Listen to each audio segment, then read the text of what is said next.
Stillman and Company, 1025, 1063. The Game, streaming live on Twitter, Twitch, YouTube, and Facebook Live. We are live today from the Busy Bee Plumbing, Heating, and Air Conditioning Game Nashville studios. We are presented by the Southern Bank of Tennessee. David in for Ian today. Hello, David. What's going on? I will tell you, I have thoroughly enjoyed the college basketball so far. Now, this is the conference tournaments, but this past weekend I thought was a fabulous, fabulous, fabulous weekend of basketball. And that's exactly where I want to start. I, like most Americans, have been minding my own business over the last couple of months. And I hate to say it, but I've been paying very little attention to the NCAA basketball season as a whole. I have my teams I root for. I've watched Louisville. I've watched Tennessee. I watched Vandy, kind of the local teams. And by the way, congratulations to Tennessee, number 2 seed. And I thought they played a whale of a game on Saturday, though I thought they almost choked it away against Auburn. Congratulations to Vandy. Mark Byington will be on the program, Vandy head coach, at 4 o'clock today. But as far as kind of the big picture of college basketball, like I said, I feel like like most Americans, had been minding my own business. It's a tradition unlike any other, apparently, in this country. We pay almost zero attention to college basketball in the 2024 part of the year, and then we start to pay attention like a month and a half into 2025, and then bam, March comes, and all of a sudden, we can't turn the hoops off. I don't know about you guys, but again, over the weekend, I was watching hoops. Even my dad, who I think has watched like 3 regular season games all year, even he, hoops, all weekend long. Now, I've noticed if you have a team, you care about your team, like I care about Louisville, or I care about UT, or care about Vandy, but that's it. And last week, I kept having to look up on my phone, like, who's coaching what team now? And forget about the players, because there's no way to know, remember who's playing where. So I'm like, I'm at the SEC tournament, and I'm like, who is LSU's coach? Who is Mississippi State? Oh, yeah, that guy. Same with the ACC tournament. By the way, I also find myself watching some of these games and seeing guys that I have known them from other places and saying, oh, yeah, like Arkansas has Adu and Wagner from Kentucky last year, and Tylen Lawrence, who played at Vandy for a couple of years under Jerry Stackhouse. He's at Georgia now, and I'm having oh, yeah, him. But what's amazing about March Madness, again, is the amount of passion that we as a society, as a country, have for the NCAA basketball tournament. It will get massive television ratings that will beat NBA playoff games.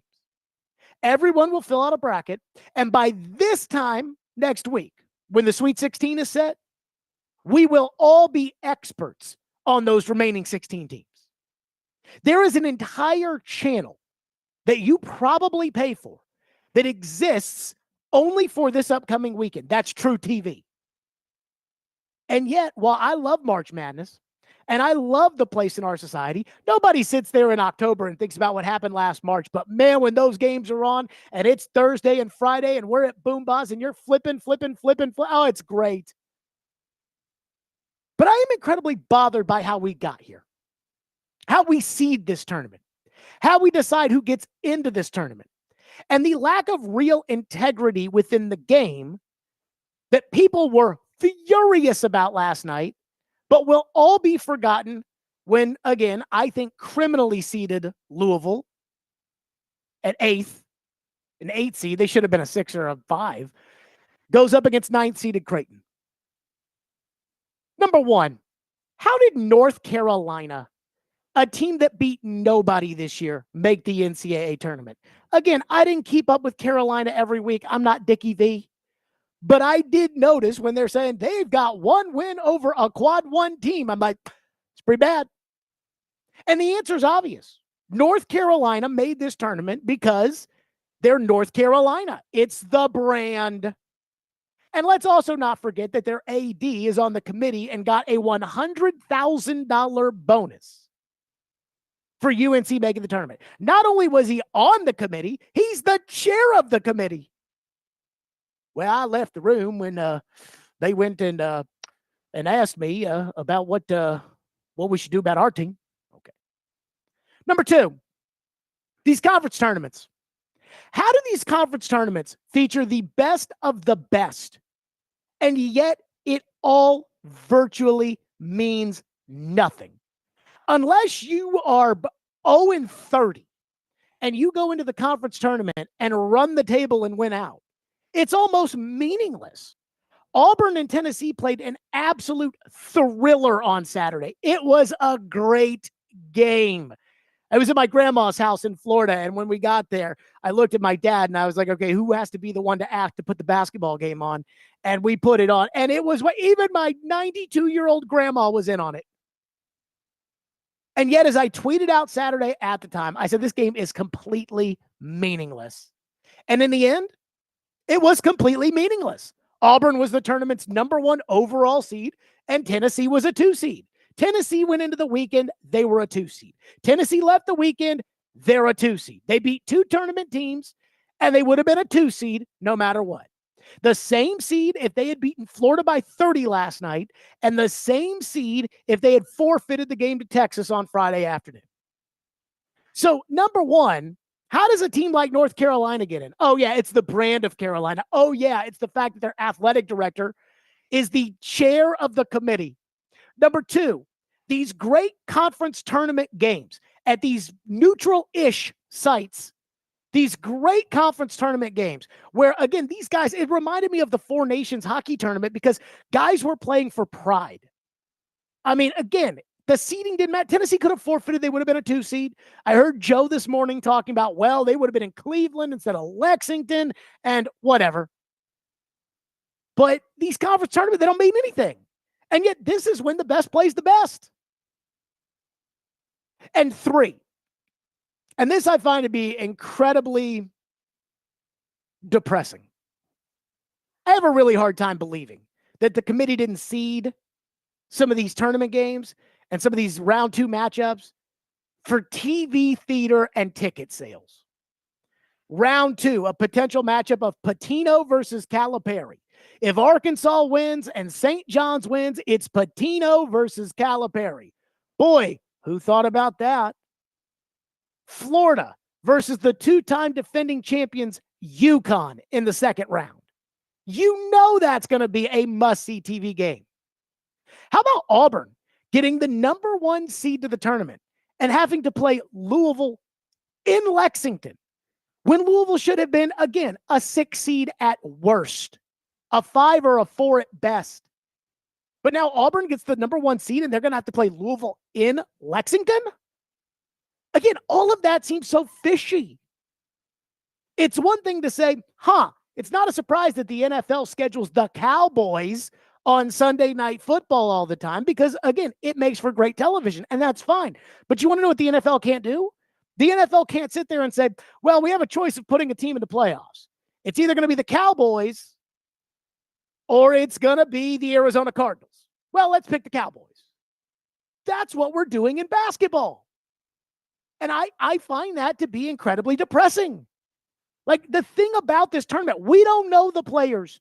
We only know some of the coaches now. Rick Pitino's back. Tom Izzo, we know him. Some of these other guys, you guys don't know anything. Dusty May. Anything about Pat Kelsey.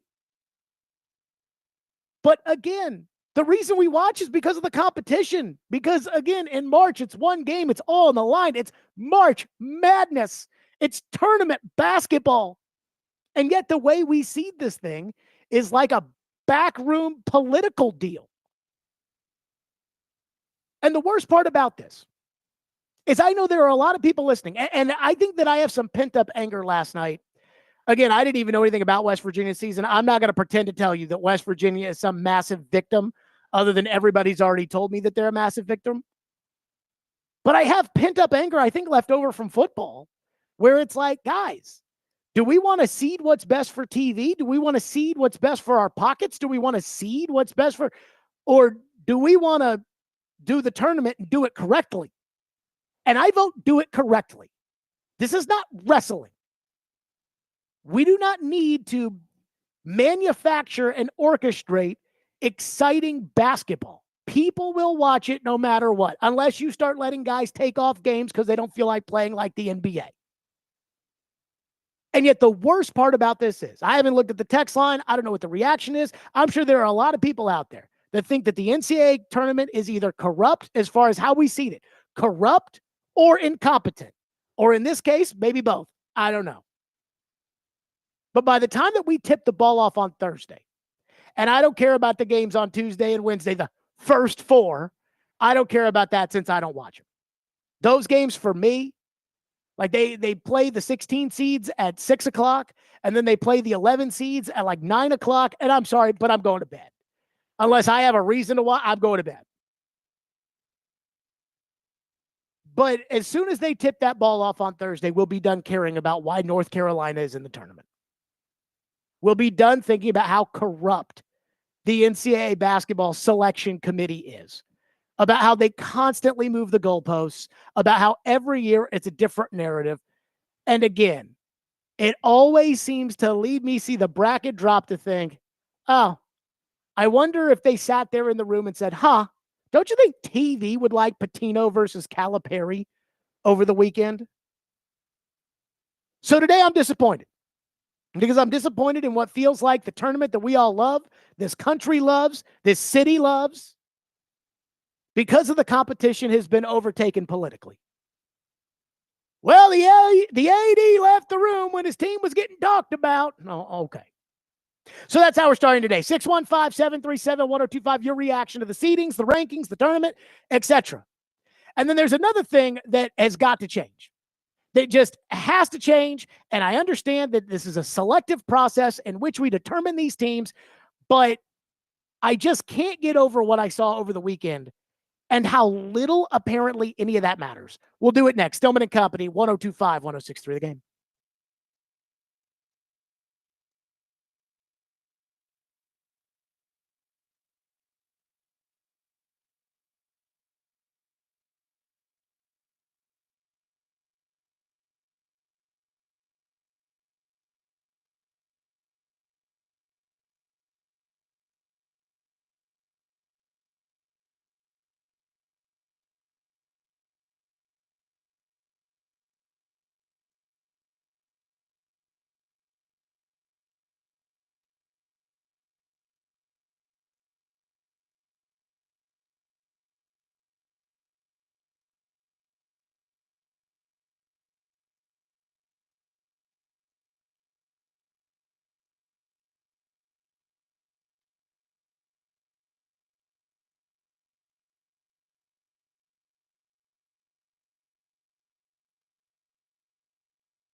West Virginia was left out because of Tucker DeVries' injury. Well, that's a little strong, isn't it, Steve? Is that the fair thing to do? It's disappointing. I mean, that's not the fair thing to do. Here it is. How about the other 12 guys in the team? So the 11 guys in the team did enough to win to get into the NCAA. So one guy gets out, and we're going to take them out, and they're not going to be a high seed. We're going to blow the year away because of an injury. That is not. What are you telling the other 11 guys? Well, right. And, that this wasn't like I didn't see any of this. I knew he was hurt, but I never saw any of this brought up. He was hurt all year. He didn't play all season. And again, are they trying to justify in that room squeezing in Xavier in North Carolina? Because, all right, well, look, it's going to look bad, but we got to figure out something. I got a tough time with this one. When did DeVries get hurt? In December. Yeah, yep. So they made a decision. The guy hadn't played all year, and they kicked him out of the tournament because of that. That's what they're claiming. Oh, I'll tell you, this committee, that's not right. Now, you want to tell me you don't like what they did? All right, they did beat Gonzaga. I'm looking at their schedule, Steve. They beat Arizona and Gonzaga in November. They also won at Kansas. They beat Iowa State. They beat the two teams. When was the Iowa State win again? The Iowa State game it had to be past December, was obviously. January 18th. Yeah. So hold on now. So DeVries didn't play in that game. So they beat Iowa State a 3 seed, and DeVries didn't play, yet they didn't get in the tournament because he was out all year. Yeah, we got to research this a little bit more. Never crossed my mind that they would be excluded from the field. It's not fair. If the team played 80% of the season and they were good enough to get in the tournament, right? You can't punish that 11 guys because of an injury. Forget North Carolina. West Virginia got screwed more than anybody. Yeah.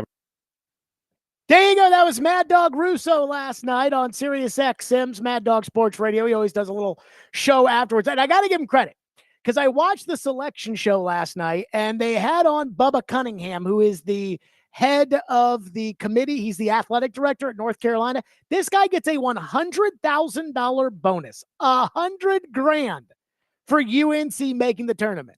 And UNC just miraculously, some way, somehow, UNC just made the tournament. I mean, it's unbelievable. But Dog actually kind of went after him when he had him on his show, whereas it felt like on CBS, they were like, tell us about North Carolina. Well, I left the room. Oh, okay. That's, that's all I got to put out there. He left the room. So there's something else I got to complain about when it comes to the tournament that I got to get this off my chest, and then we can get to your phones as promised, 615-737-1025.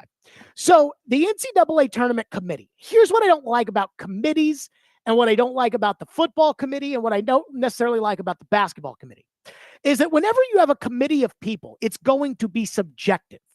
It's always going to be, the reason why I decided to put them ahead of that team is because that's what I thought. Period. Regardless of whatever metric you want to use, there are so many metrics now in college basketball. I think I could start a website. Stillman rankings. We don't even have to be, Jeff Sagarin created the Sagarin rankings. Kim Pomeroy created the Kim Pom rankings. We just Stillman rankings. Number 1 team in the country. David, what do we think? In the Stillman rankings, number 1 team in the country. Louisville, what do we think? You know what? I wouldn't go Louisville, maybe, Memphis. That sounds a lot better for number 1 team in the country. Well, and we can add in the Janes rankings as well. Again, just to add these, they make up this crap. It's like, according to the Sheboygan rankings, they're 73rd. It's ridiculous. But the committee, again, I hate saying this because I don't, if I was on the committee, I would say, hey, I'm just trying to rank the best teams. Not, hey, I am trying to, add bonus points here or make it a mathematical formula. We actually did that in college football. If you're 30 years old, you don't know what I'm talking about. But if you're older than that, you do, which is it used to be that the Associated Press used to decide who the national champion was in college football. We used to, again, it was like, hey, who votes? Well, people hated that. So they came up with the BCS. Let the computers decide. Well, then they hated that. So now they got the committee, and everybody hates the committee. So people are always going to bitch no matter what, and I understand that. But I think the committee has got to put a premium on these conference tournaments. They treat these conference tournaments like they're preseason exhibitions. These games are so close to the NCAA tournament. They are so competitive with the best of the best playing for pride in the, it's like I was talking about it on Twitter all weekend. I kept saying these games don't mean anything. And UT fans, of course, got so angry about, you just a little crap, and you don't think it matters if we beat Auburn. I'm like, it doesn't matter. They're like, you wouldn't be saying that if Louisville wins and not against Duke. I'm saying that right now. It doesn't matter if we beat Duke. We're in the tournament if we beat them. We're in the tournament. We don't. They don't change the seeding because they don't do anything. And yet people pay. Like ESPN is paying $1 gazillion as part of that big SEC deal to get that tournament. The tickets at the SEC tournament are so effing expensive every year. One year, Tennessee and Kentucky got bounced. I was like, I bet the tickets will be cheap. Nope. And the games don't mean anything. Like the atmosphere at Bridgestone Arena. Chase and I went on Wednesday. Wednesday, the opening day is usually like at the SEC tournament for a long time. It's been like, man, let's see if they can sell about 20 tickets to the Wednesday. And then Thursday, a UT or a UK play, so they pack it pretty well. And then Friday, Saturday, they pack. But again, when it came to Wednesday, the whole lower bowl was filled, the whole 200 level was filled, and there were tons of people in the 300 level. These teams are battling on the court. I mean, this is intense basketball. And the games mean nothing. They mean nothing. What other than a team that's not going to make the tournament, finding a way to qualify for the tournament by, I think UConn did this a couple of years ago where Kemba Walker led them to the tournament by going 5 for 5 in the old Big East tournament. Other than that, it's meaningless.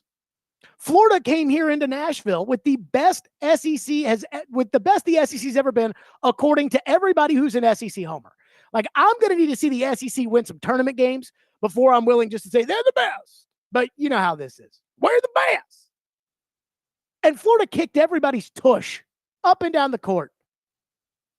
And yet they would have been the last number 1 seed pretty much no matter what. Auburn's the number 1 overall seed. And I just ask you this after watching the SEC tournament, Auburn versus Florida, who you taking? Tennessee laid it all on the floor versus Auburn on Saturday, and the game meant nothing. Louisville got to the ACC championship game, and they got an 8 seed. And I understand. I think it was Michigan who won the Big Ten. And again, this is where kind of the TV element of this kind of screws all of it up. CBS airs the selection show, and they always want the Big Ten championship game going into the selection show. And so when they put the Big Ten championship game on, it's like, how does the committee get the bracket ready, factoring in the Big Ten championship game, and then, have everything ready to go for the selection show? So I understand that. But Michigan had 3 quad 1 wins in a row, and it didn't do anything. It didn't change anything. It didn't affect anything. It didn't anything. I mean, it's amazing. These conference tournaments games should be treated like with triple the value of a regular season game. Something like that. It's a neutral-ish court. It's right before the big tournament.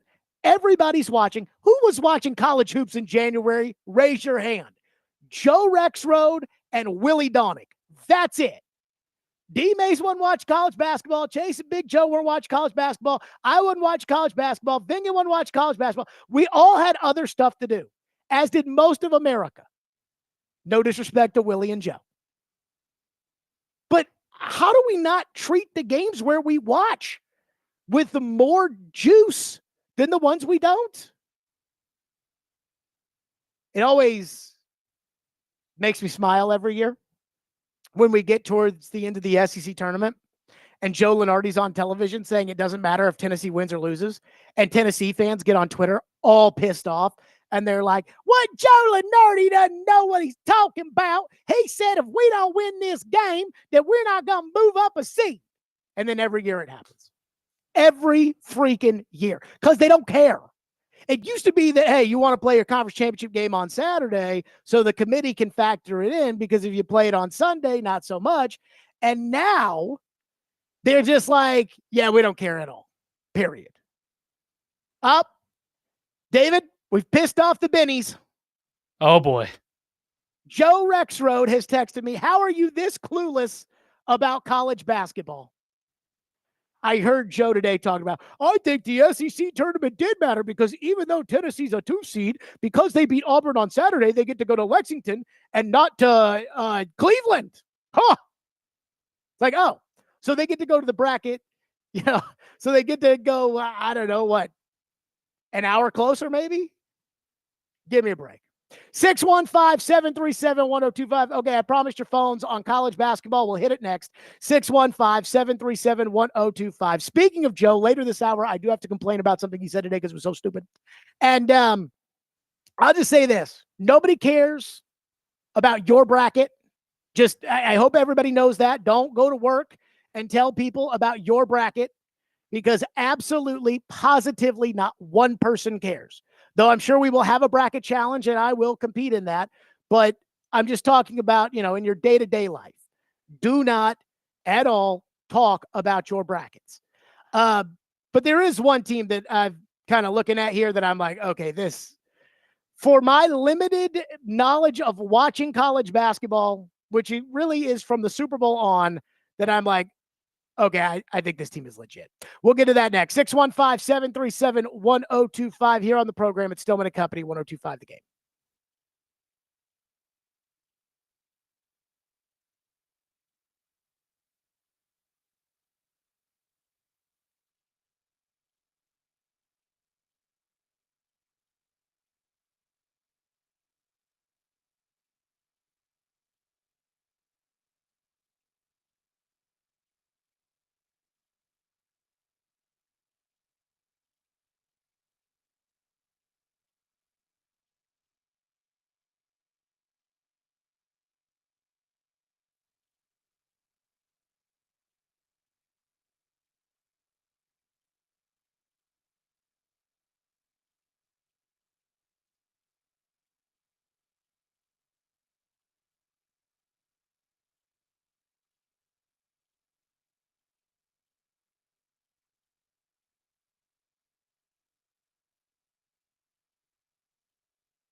At the end of the day, who do you have cutting down the nets? Who do you have winning the whole thing? I got Noah's Ark. I got Florida.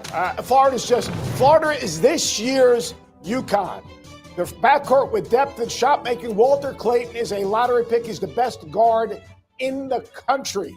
Their front court, they have athleticism and skill. Alex Condon's skill set is great, but Chinyelu, he gives them a front court guy. They run the floor, they seal, the offensive rebound, they defend, and they got shot makers all over the floor.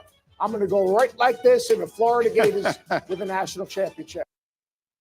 There you go. Seth Greenberg, the head PR rep for John Calipari on ESPN this morning, saying he's got Florida going all the way. And I got to tell you, I can't disagree with that. Now, again, I'm not a basketball Benny. We'll get into Joe's text message to me in just a second. But I'm not a basketball Benny. So I started watching basketball probably, I want to say like maybe 2 weeks before the Super Bowl. And that was just like I'd watch UT and Vandy, and, if something was on and nothing else was on, I would watch it, but it wasn't. And then I watched conference tournament. And Florida, to Seth Greenberg's point, Florida does feel like UConn 2 years ago. They kind of feel like the Florida the first year that they won the title, when they won the back-to-back championships with Joakim Noah and Al Horford and Torian Green and Lee Humphrey and Corey Brewer. They kind of felt like that team from the standpoint that that was a good Florida team all year, and this is a good Florida team this year. And then all of a sudden, they just turn into a straight freaking wagon. Just a wagon. And with that size they have on the glass, watching them play UT and Alabama this weekend, I don't know how anybody gets a rebound against them. Like, I am shocked that Florida is this good. Todd Golden, their head coach, I mean, do a Google search of his name. I thought he was going to be fired, before the start of the new year. Not for winning and losing, but because allegedly it seems like he's kind of a creep. And these conference tournaments, they mean so little as far as projecting the NCAA tournament, but it's hard to pick against Florida after what they did in Nashville. 615-737-1025, which is our phone number, 615-737-1025, if you want to weigh in. Apparently there's a new AP poll out, and the new AP poll, Vingan just sent this to me. Apparently in the new AP poll, Louisville is ranked 10th in the poll, but is an 8 seed in the tournament. I mean, like, what are we doing?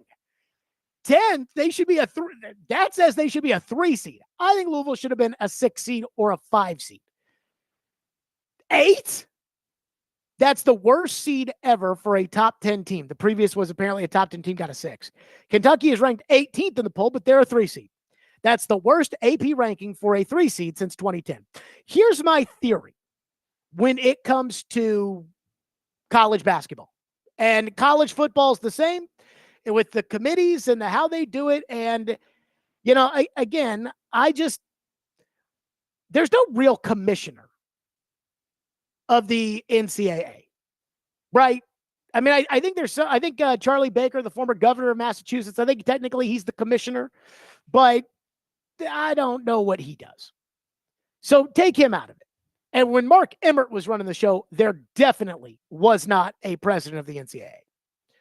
So now what's happened is, because of that, there's been this giant void of leadership. And it's now been left up to the conference commissioners to really run the sports. Well, Greg Sankey doesn't care what happens to Ohio. And he doesn't care what happens to Purdue. Like, that's not his job. He's got 16 schools he represents. Those are his bosses. And so it's just turned into a cash grab. That's all it is. The smartest thing that the NFL did years ago when Pete Rozelle was the commissioner was they decided to give each other their rights. So the Tennessee Titans make as much money on a national TV contract as the Dallas Cowboys. When you know that over the course of last season, 1/1000th of the amount of people that watch Cowboys watch Titans, but they're all getting the same money, and they're all taking care of each other. And I think that the SEC has threatened to secede from the NCAA tournament. They've already essentially done it well enough in college football. The SEC and the Big Ten get something they don't like, they bitch about it, they threaten to leave. Well, maybe we shouldn't play in this basketball tournament, big bad Greg Sankey says. And the NCAA tournament's like, no, we need the SEC. So what do? You oversee the SEC. That's what happened. I mean, the SEC probably should have had 13 teams in. Texas, but I knew the SEC was getting all 14 teams in. When Greg Sankey started doing kind of the political rounds, I'm like, oh, he is threatening. He's not saying it, but he wants all 14 teams in. Boom, all 14 teams get it. We got Lenardi telling us that Vanderbilt's going to be in the play-in game, and Vanderbilt's a 10. So, and that does bother me. And I do feel like we do seed the tournament based off of who has the most power. And that's why North Carolina's in. And that's what drives me crazy.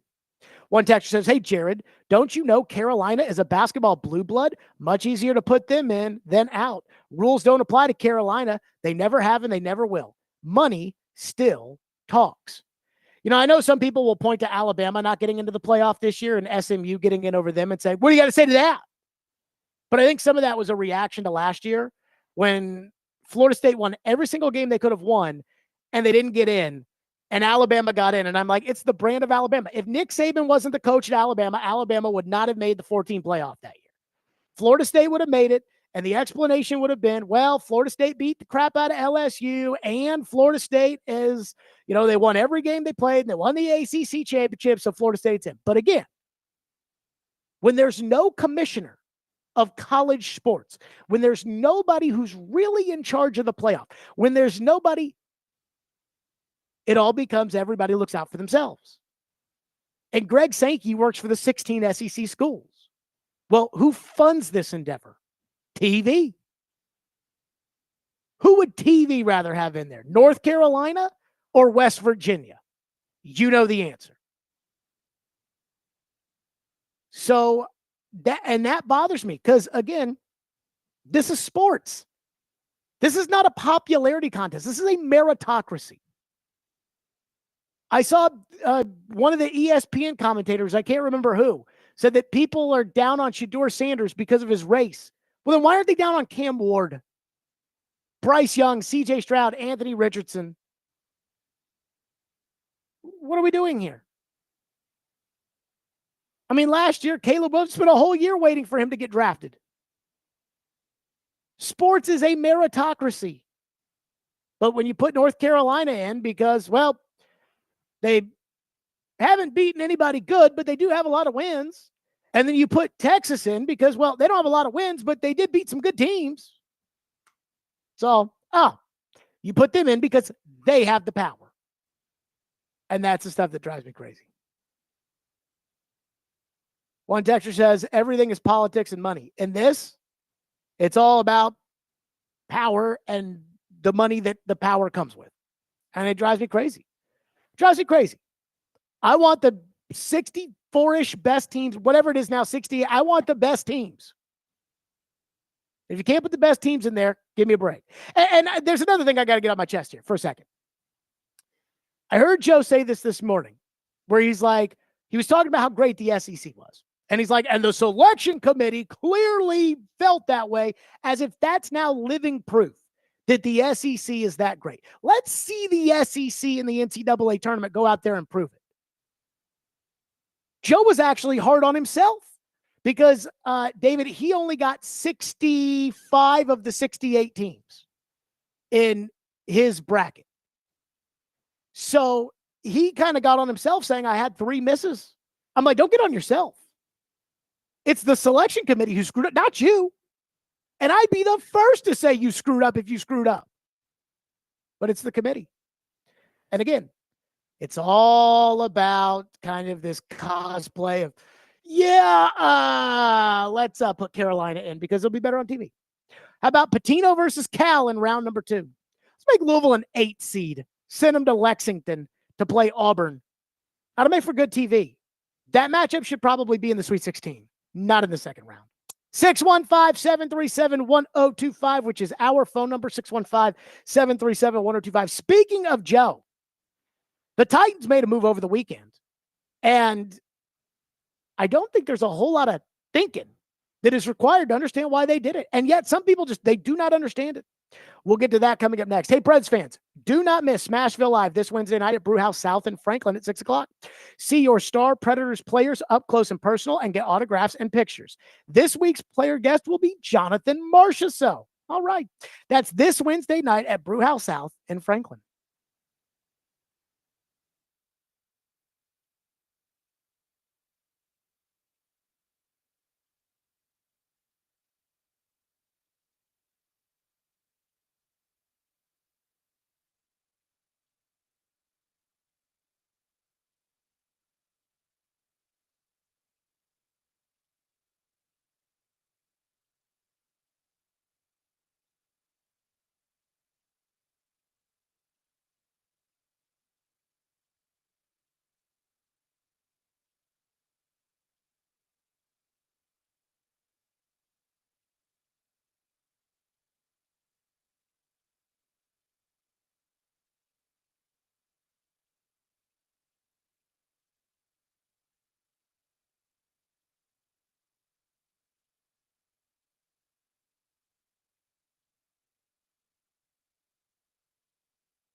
Look, I think that I asked Corey about those Snead. Does this have any comment on Snead that they feel like they're going to actually get him on the field this year? And he was questioning that. I do think that Darrell Baker is part of this equation too, as he pointed out. I think Awuzie is a good player. I think he's great in the locker room, and I think that you need depth there, and you just need positions that you don't have to deal with addressing. And maybe they still feel like they don't because they have Baker. Again, Brownlee, nice young player. We know what McCreary is, and then Snead will be the fourth guy. So, again, if you feel decent about Snead, if you felt like this is just gonna be another thing with Snead, I don't think you'd make this move. I could be wrong, but I don't think you do. So I have to think that they're at least hopeful. Maybe that's all you can really be with Snead is like have a glimmer of hope. Okay, that was Joe Rexroth this morning talking about, hey, maybe the Titans cutting Chidobe Awuzie over the weekend was a sign that they feel good about L'Jarius Snead. And I thought, I would listen to it this morning and thought to myself, what? Wait a minute. That's what you get from that? When it comes to the decision to get rid of Chidobe Awuzie over the weekend is, hey, maybe it says that they actually feel good about L'Jarius Snead. I'm sorry, what? The reason they got rid of Chidobe Awuzie has nothing to do with L'Jarius Snead. Nothing. And I can tell you right now, the Titans know that L'Jarius Snead has bad knees. They know it's not likely that he's going to play every game next year. And unlike these other guys, specifically Awuzie, there's really nothing they can do about it. The money is guaranteed. The Titans didn't even get a waiver to insure his knees. We know that because Caroline asked him. They got rid of Awuzie because he's old. They got rid of Awuzie because he's injured. They got rid of Awuzie because he's slow. They got rid of him because he's been passed on the depth chart by Jarvis Brownlee Jr. And then a guy like Darrell Baker, a Scarbini off the practice squad, is probably just as good. But you guys are going to be shocked when I tell you what the real reason they got rid of Chidobe Awuzie was. Because they saved money. We had talked about this. Like last week, we had talked about when they traded Kenneth Murray. And I said, I would not be surprised if ahead of the league year, they try to find a taker for Awuzie. That they try to dangle him in a trade and swap spots in the seventh the same way they dangled Kenneth. They would have cut Kenneth Murray, by the way, too. The same way they dangled Kenneth Murray and said, does anybody want Chidobe Awuzie? The answer was no. And the reason that nobody wanted Chidobe Awuzie are the same reasons that you got rid of him. He's old, he's slow, and he's injured. And the Titans had guaranteed him about $7 million plus for this upcoming season. So if somebody took Awuzie on, they not only had to take on the $7 million he's been guaranteed, but also on, I believe it was Sunday or maybe it was Saturday, whatever day it was he was cut, surprise, surprise, he had $4 million that guaranteed if he was on the team on the 5th day of the league year. That's why the Titans got rid of him. They wanted to keep the $4 million. They felt like, hey, corner, Snead is going to be out there. Nothing we can do. Brownlee starts. McCreary starts. Baker, backup. Other guys, we can go get off the street. And we can keep $4 million. And I just saw Titan fans on Twitter over the weekend that just, they couldn't believe it. They were shocked. They were trying to come up with some reason like, wait a minute, they got rid of Awuzie? I talked about this like 2 months ago when I talked about, hey, we need to do some spring cleaning on the Titans roster. And that included either getting Landry to take a pay cut or being released. That included getting rid of worthless Arden Key. And at the time, I didn't know Awuzie's contract was guaranteed to the $7 million. I didn't realize that at the time, and I said they need to cut him too. So then when I saw the $7 million was guaranteed, and I talked about this on Thursday's show, I said, they're probably going to try to find a taker. If not, maybe they keep him around because they've already paid him $7 million. So maybe they pay him the extra $4 million. But the Titans said, nope, we want the 4 back. And I'm totally cool with that. Now, here's why some people are going to have a hard time understanding why the Titans did what they did.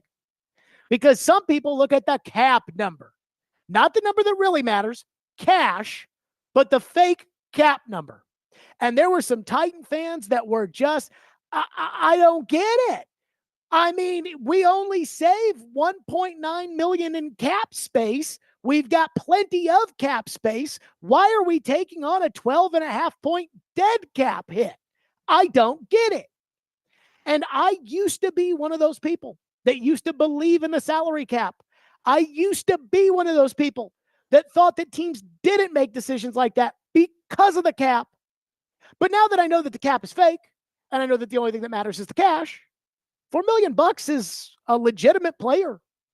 Like, especially now as the prices start to go down, there's a bunch of veteran wide receivers who are out there, whether it's Tyler Lockett or Keenan Allen or Brandon Cooks or Stephon Diggs or whomever.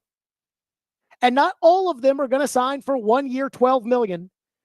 Not all of them are going to get the Cooper Kupp contract.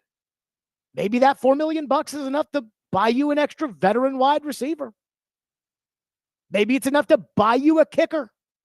Again, the Titans right now don't have a kicker. Last year, Nick Folk made $375. Maybe it's enough to get you mini leg back. But to think that there's any sort of conspiracy as to why the Titans got rid of this guy, other than the fact that he's always hurt, he's old, he's not that good, and he had a $4 million bonus checking in, is crazy talk. Joe, Snead's knees still suck. I just hope you know that. And I hope everybody else knows that too. 615-737-1025 right now here on our program, 615-737-1025. Speaking of the Titans front office,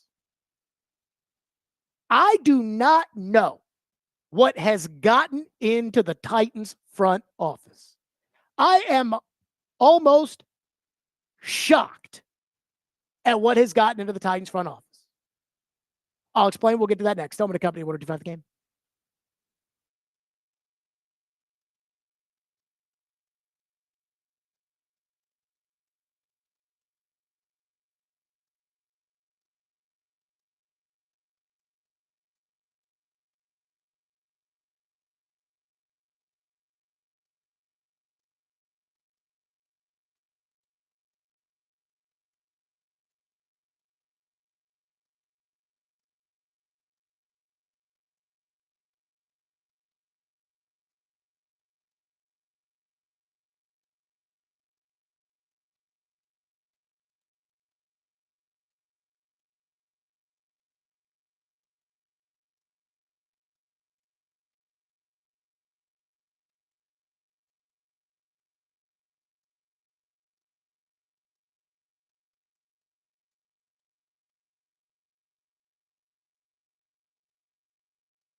Stillman and Company, 1025, 1063 The Game, streaming live on Twitter, Twitch, YouTube, and Facebook Live. We are live from the Busy Bee Plumbing, Heating, and Air Conditioning Game Nashville studios, and we are presented by the Southern Bank of Tennessee. So I was spending kind of my weekend away from the big football moves. You know, last weekend was all the chatter and gossip and talk about who was going to sign where and who was going to be quarterbacking whom and what rumors everybody had heard and what did Adam Schefter tweet and that kind of died down after free agency. In fact, my weekend was about basketball. I was like, hey, let's watch it. But then I did see the move that we referenced earlier in the show about Chidobe Awuzie being released by the Titans. And I kind of had an epiphany. I kind of wondered right then and there, what has gotten into the Titans front office? If you've been listening to this program for a long time, you know that there was once a point in time where I believed in the Titans front office. When John Robinson was the general manager and the Titans were drafting guys like Derrick Henry and Kevin Byard and A.J. Brown. But even at the end of J-Rob, there were a lot of questions I had. I was very skeptical of moves they made. Questions I would ask in press conferences I'm sure he didn't like. For instance, I kept trying to figure out after they whiffed just miraculously on Isaiah Wilson. I tried to figure out how could this have gone so poorly? How could your scouting have been so bad that this guy could be a complete and total off-the-wall bozo and you guys not know? When they drafted Caleb Farley with a bad back, we sat there on the program and we went around the room, me, Ian, and Caroline, and we went around the room and I said, okay, what do you guys think about this Farley, what's reported about his back, in, out? All three of us said out. They drafted him. I mean, again, I don't know if we play the cuts when they took Dylan Radins and Monty Rice and had the meltdowns I had on air. Those were always grand. I was against the Julio Jones trade. I was against the Jadeveon Clowney signing. Then John Robinson got fired. Then Rand Carthon showed up. And I basically just disagreed with everything the Titans did for 2 years. Even the things that I was like, well, okay, I guess I'll give them the benefit of the doubt with Andre Dillard. Even those were total screw-ups, but I never co-signed on those. But I kept seeing new things, like not have a right tackle, or draft a guard with the 11th overall pick, or sign guys with bad knees. I mean, almost everything. And yet, with the one exception, and I'm not saying this is not a big exception because this is a very big difference of opinion between me and the Titans. But other than their choice of Cam Ward over Sam Darnold, I actually think I have been in virtual agreement with everything the Titans have done. I could not believe. Well, hold on. Let me take that back because I definitely could believe it. I could not comprehend how Amy Adams Strunk could take Rand Carthon's chief lieutenant in Chad Brinker and make him the new czar of Titan football operations. Was he not here for the stupid stuff? Was he not here for going into last year thinking that Nicholas Petit-Ferrer, David, a.k.a. PT, did he not, he was here for that?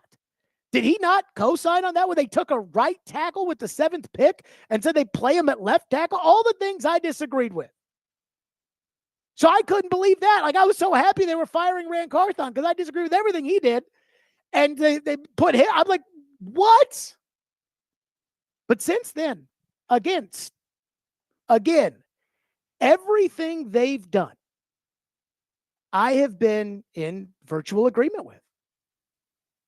Dan Moore Jr. of the Steelers was, in my opinion, the best fit as far as overpaying a tackle was concerned.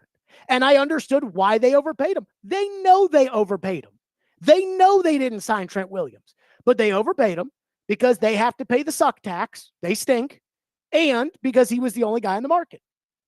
So I totally agree with that. And I totally agree with switching J.C. Latham from left tackle back to his natural position, right tackle, which is what I was thinking they should have done all the time. Number 2, getting rid of Kenneth Murray's $7.5 million salary when he can't be the green dot inside backer and he's not healthy. Like, that was on our free agency plan last Friday. Number 3, backup quarterback Brandon Allen. He was also on our free agency plan. I'm like, it's going to be a guy like Brandon Allen. It's going to be a guy who is a veteran backup, who is, knows Callahan, and he can be the Sherpa for Cam Ward. If you're going to go with a young guy, you have to go with an old guy behind him, and it's got to be an old guy who's no threat. So it's got to be somebody like Brandon Allen, who was the backup in Cincinnati when Joe Burrow was there. He was on our free agent plan. Last week, they brought him in. Brian Callahan is he knows what the backup quarterback needs. Cutting Chidobe Awuzie. Again, it wasn't on our free agency plan, but we talked about it a lot. And I ultimately thought that the Titans were going to stick it out with Awuzie because it's like, well, we already have $7 million committed to him. And yeah, we get the extra 4 back, but we've already sunk $7 million into it. And I could see Amy having committed $7 million to something saying, no. He's on the team. We'll pay the extra $4 million and just suck it up. Nope. They're like, nope. We want the extra $4 million back. We talked about it on Thursday. I said, look for them to try to go find a trade partner. They probably tried. They couldn't. They cut them. Again, I get it. I understand. I agree. And even some of the other signings. Kevin Zeitler, a veteran who plays 16 games last year. He's a 17-game guy. He's been on bad teams before. He's been on good teams before. A very young offensive line room. Dan Moore's 26.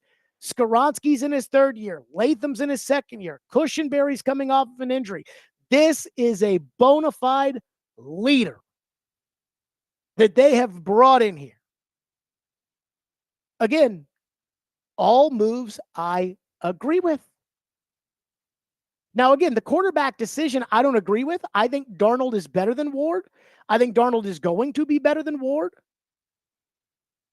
But even if I don't agree with it, I understand where they're coming from. And the way that they've operated since the combine, when, again, you really, and I'm not talking about what they've said. I don't care what they say. I'm talking about what they do. What have they done?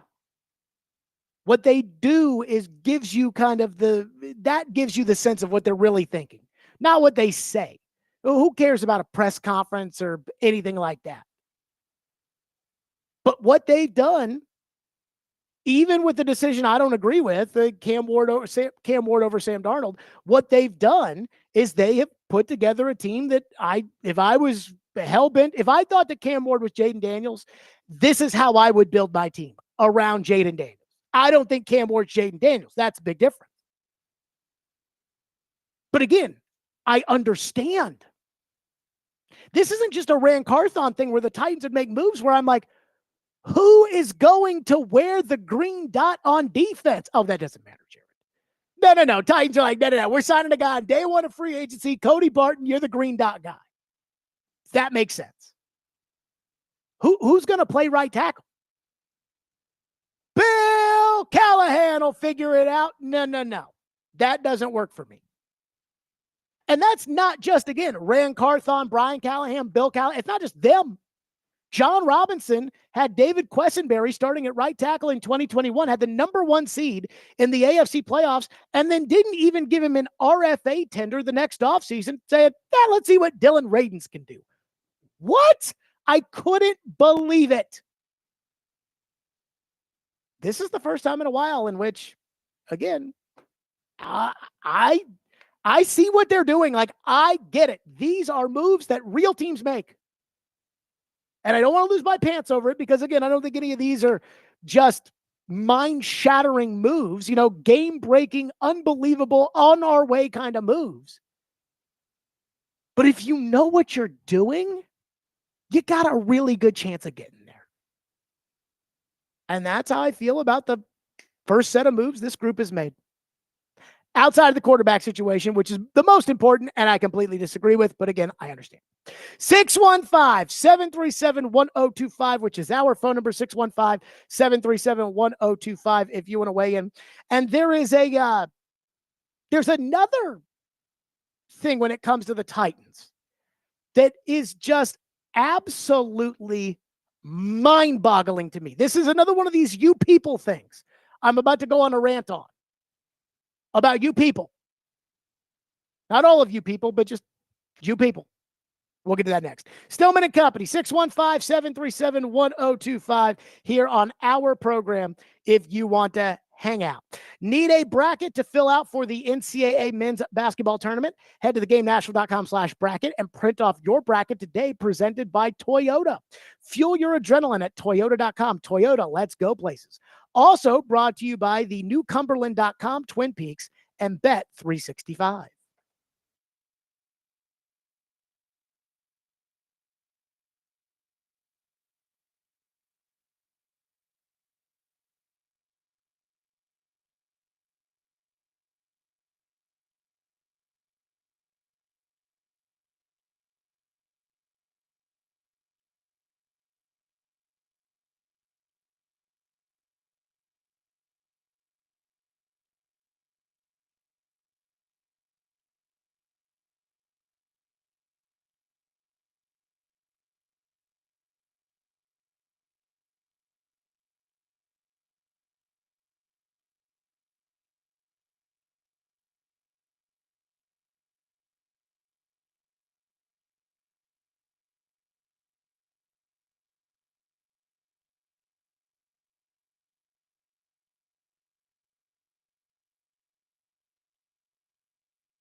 what's sort of materialized for me over the last few days is just that, the Levis experience is really over there.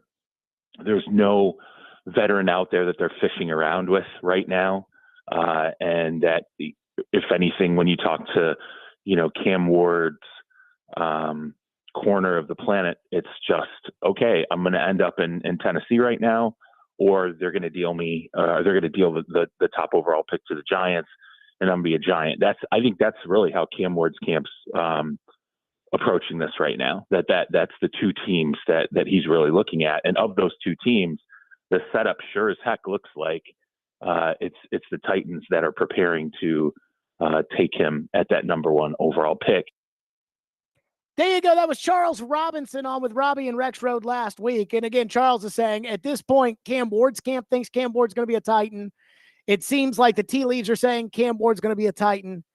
And I just have to say, the amount of you people out there, and I know I have to be careful when I say you people, because not everybody thinks this, but you people, the amount of Titans fans that are now just starting to realize, wow, the Titans actually are going to draft Cam Ward, is just absolutely mind-boggling to me. Like, guys, get there faster, please. It's like the amount of people just now realizing it when they signed Brandon Allen. They're like, oh, wow, I guess the Titans are really going to draft Cam Ward. Did you guys not realize it when you heard that the Titans were not going to pursue Sam Darnold, that they were going to take Cam Ward? I said yesterday that they had two choices. I mean, I said yesterday. I said like 2 weeks ago, I said you get two choices. Either it's Sam Darnold or suck or draft Cam Ward. Excuse me. I said two choices, three choices. Because, again, the third choice is not an option. Suck. People are talking about, oh, yeah, they're going to go get Mac Jones to go be good. They're not going to do that. They had two choices, Sam Darnold, Cam Ward. When they passed on Sam Darnold, when they weren't interested in Sam Darnold, not even remotely interested in Sam Darnold, it was over. I said it that day. It was a Wednesday morning. I was taking my dog to daycare. And on the way, I heard Kaharski on Robbie and Joe. And he was bitching about how, they're not going to be interested in Sam Darnold.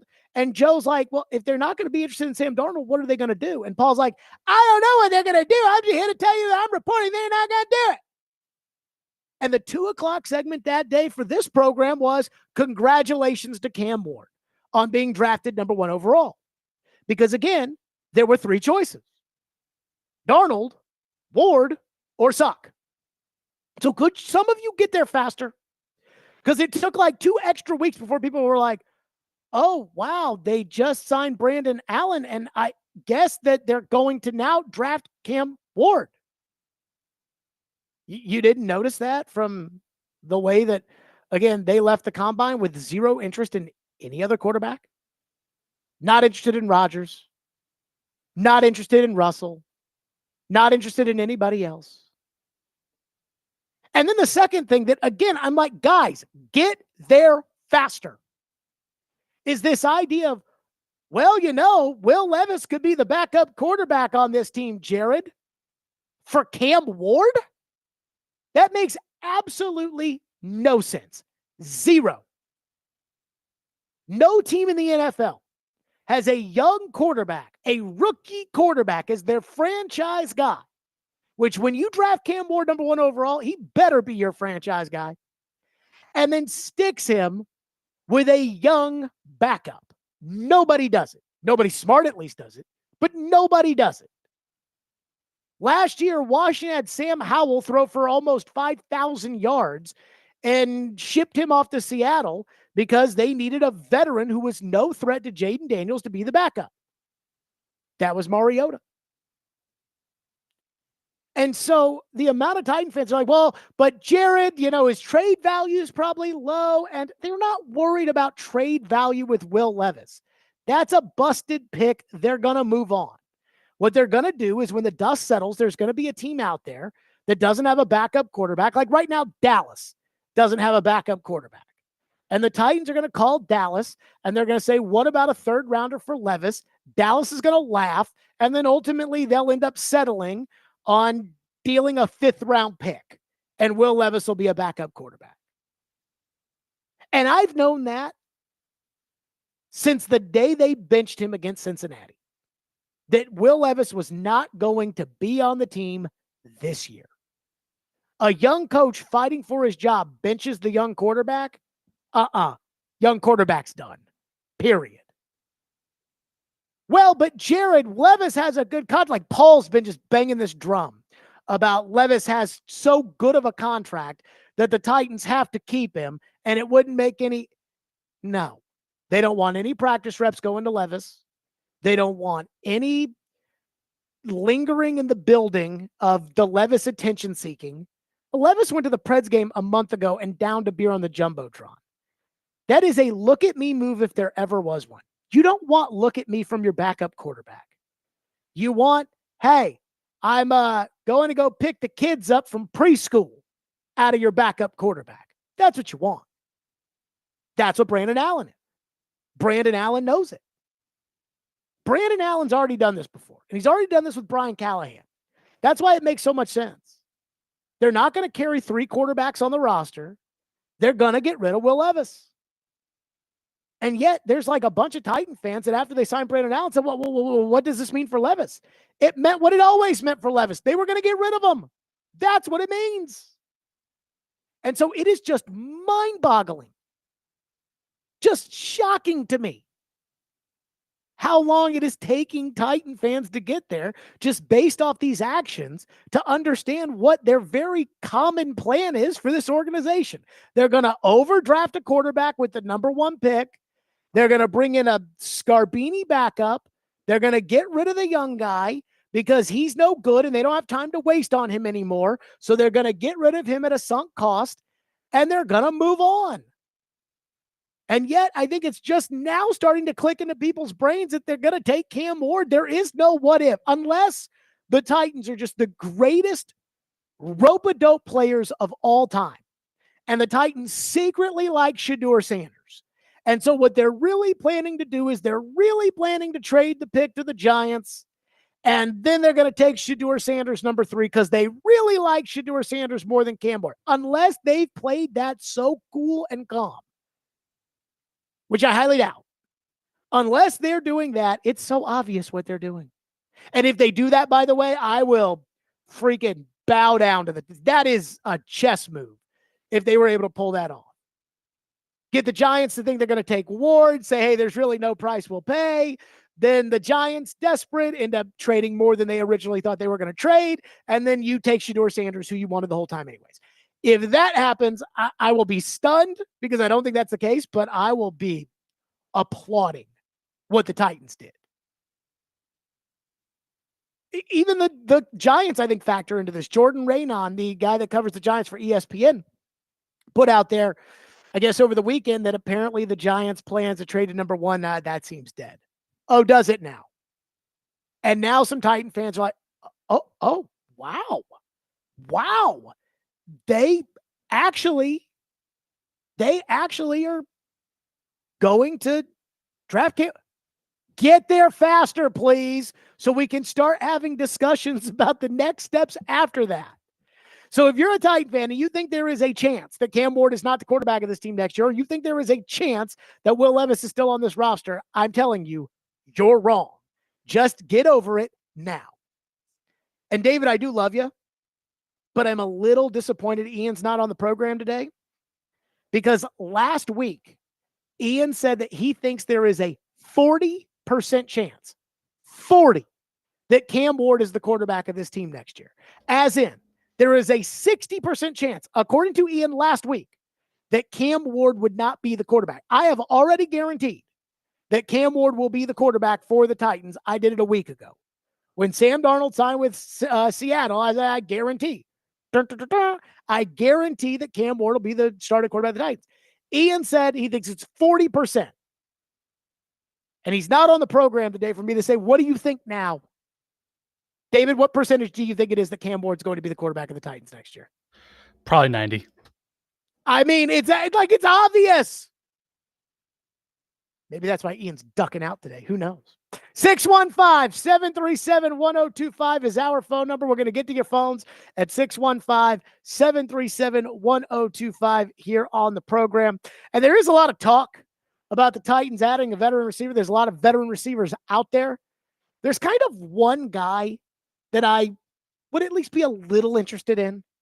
Like I'd maybe kick some tires on. We'll get to that next. Stillman and Company, 1025 The Game.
if you are Stephon Diggs and you are really how many seasons removed from being an alpha dog? 1, 2 at best. Mm-hmm. If you're Stephon Diggs and you're in the situation he finds himself in, still unsigned into this first week of NFL free agency, how difficult is it for a receiver to recalibrate his mind and realize, hey, I think I can still be that top dog, but most teams around the league probably don't see me that way. How do wide receivers handle that sort of shift in mentality? You don't. I said that. Listen, Fair enough. I told you guys when they went out and got D-Hop and then they brought in Calvin Ridley. What did I say? I said D-Hop is not going to be able to say to play that second fiddle. Why? Because he had been the guy forever. And what happened? It was hard for him to adjust to that, playing the second fiddle to Calvin Ridley. Even though Calvin Ridley was the younger, relatively, he was a couple of years younger, but he was the guy that they paid a lot of money to, and he was going to be the alpha dog. Now, D-Hop, it didn't sit well with D-Hop, so hence they traded him. Stephon Diggs is another guy. Listen, before he got hurt, he was on pace for 1,000 yards before he got hurt, I believe. And the way they was using him in Houston, he was one game he'd be an alpha dog, the next game he wasn't. So it was always back and forth. I think he could have dealt with that, but the injury occurred, and then he was out for the season.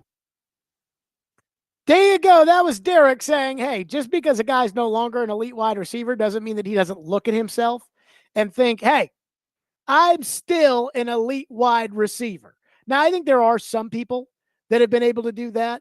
Kind of reminds me, and I know he was good at the time, but like Jerry Rice at the end of his career wasn't Jerry Rice anymore, but Jerry Rice was okay with that. And Jerry Rice he could actually, I was actually kind of impressed with how Jerry Rice could handle that. And the reason I say this is because a lot of people, including the Midday Show, have looked at the veteran wide receiver market, and they have seen guys who are out there, and they're like, hey, what about this guy? What about that guy?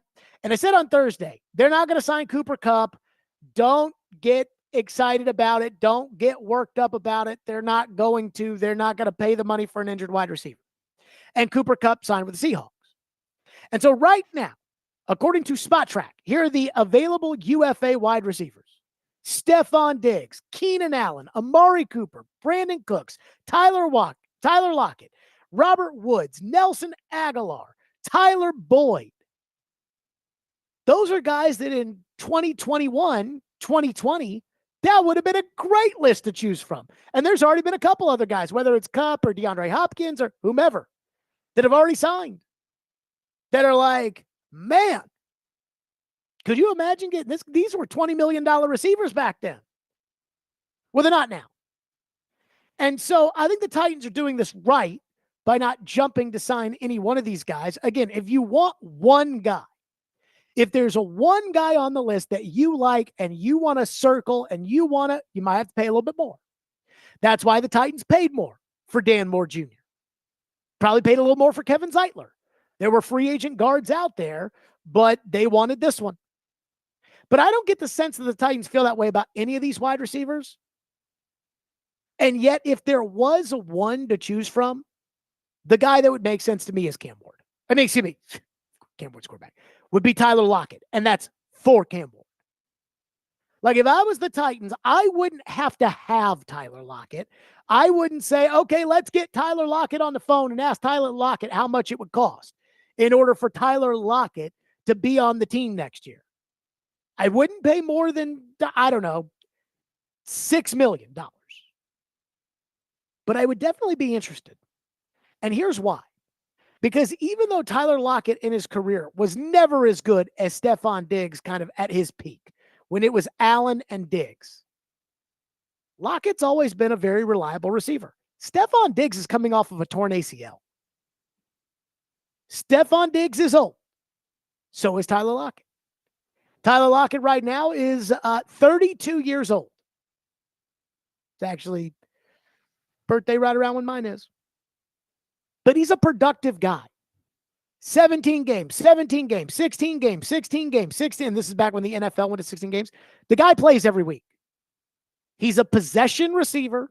He's never been kind of that deep bomb, speed guy. He's always been a consistent player. His first year in the NFL in 2015, he was 13 yards a catch. His last year in the NFL, he was 12.2 yards per catch. He's a reliable possession receiver. Well, when you're a speed guy, when your game is built off of athleticism, you're running and jumping. And well, when you get older, when you start to turn 30, that goes away. When you're a possession guy, you can keep that a little bit longer. But I also think the Titans are doing this right, because if they went out right now to go sign Tyler Lockett, and again, of the group, the question has to be, do you just want one of those guys, or do you want one specific guy? For me, it would be, I want one of those guys. So if Lockett goes off the board, he goes off the board, and I'll wait.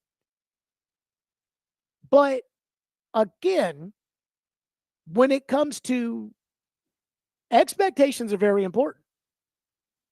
If the Titans were to go out and sign Tyler Lockett for $15 million, Titan fans would be like, oh my God, we got Tyler Lockett. Don't need that. He's a possession receiver. No matter who they draft, he'd be a second banana, second fiddle to Calvin Ridley anyway. But one thing that I do think we have to discuss is if the Titans are going to truly run it back for a third straight season with Chigakonkwo as their starting tight end, something that I was weary of after his rookie year. He's very good his rookie year, but I was still weary of just saying Chigakonkwo's the tight end. I was absolutely against it last year, and I am equally, if not more, against it this year. Because I know what Chig is. He's a backup. But if they're going to go into the year with Chig as a backup because they weren't interested in Evan Ingram, and it doesn't seem, they're not going to draft Tyler Warren, and they're not going to draft a Loveless kid or whatever it is out of Michigan, the other tight, they're not going to draft those guys. So if you're not going to have a real starting tight end, you need a possession slot receiver. And you don't have that right now. So Tyler Lockett could be that guy. And you need that for Cam Ward. Cam Ward needs somebody, hey, like he's going to be here, just pop the ball there. Jaden Daniels had that last year with Zach Ertz at tight end. He had it with, I believe it was Olamide Zacchaeus and Curtis Samuel and kind of those all second bananas to Terry McLaurin. They are going to need something like that. And the guy I would circle is Lockett. But again, you have to have a price, and it's like, hey, that's all I'm paying for Tyler Lockett. If somebody pays more for Tyler Lockett, good for him. And then I'll move on to Keenan Allen or whomever. But I think they're playing this right. But that would be the one guy that I would kind of circle. 615-737-1025, which is our phone number, 615-737-1025. One texter says, nobody is saying that Chigakonkwo is not a starter except for you. I'm sorry. Chigakonkwo, for a starting quarterback in the NFL, Chigakonkwo sucks. Like, the guy doesn't catch the ball. He's not a great blocker. Every now and then, Chig makes a play, like 4 times a season. Chig makes a play that makes you think, wow. This past year, he went up over a DB in Chicago and caught a touchdown pass. It was like, wow. Against Houston, they threw a little screen to Chig, and he took it 80 yards to the house. And it's like, wow. But if you think you're going to get Brock Bowers results out of Chig, if you even think you're going to get Delaney Walker out of Chig, you are mistaken. And he doesn't need a 4th season to prove it, which is what's happening right now. Give me a break on Chig. One texter says, you're going to feel dumb when the Titans don't draft a quarterback. I don't see how you, of all people, don't see it, Jared. That's the most Titan thing to do, so that is what they will do. No. They don't have a quarterback. There were veteran quarterback options out there. They weren't interested. They are the only team in the draft that controls one player, and they're picking him. That's it. They're picking him. Somebody on the YouTube chat says, We have Wiley and Chig. We've spent enough draft capital on tight end lately. They're good enough. I mean, that's great, except for the fact that they suck. Like, I don't know what to tell you. Like, again, that would be like saying, we don't need Cam Ward. We've already spent draft capital on Will Levis. Give me a break. 615-737-1025, which is our phone number. Tommy says, I have watched a lot of the 3 quarterbacks in this year's quarterback class. I am not sure that any of these guys would be franchise quarterbacks, but nobody seems to be talking about the possibility of Jackson Dart. Here's what I'll say about the Titans and the quarterbacks. I am just convinced from all the talking, and boy, there's a lot of that. I am convinced from all the talking that it's going to be, when it comes down to, it's going to be Ward, and that the NFL sees it as a Ward here and everybody else below this. If the Titans loved one of the other guys, if they loved them, Sanders, Dart, boy, that would be something. For them to basically be lying to everybody, for the Giants to think that they really do love Cam Ward, and to say, all right, if you're going to take Cam Ward from us, you have to buy him from us, and you have to buy him for us for a lot. And the Giants then doing it and taking the guy they really want. I will believe that when I see it, because I just don't think that there's enough of that. Like, I just don't think that the Titans are going to pull that kind of game. 615-737-1025, which is our phone number. The tournament has been set for the NCAA, and there's one team who's got really nothing to prove. I'm serious about that.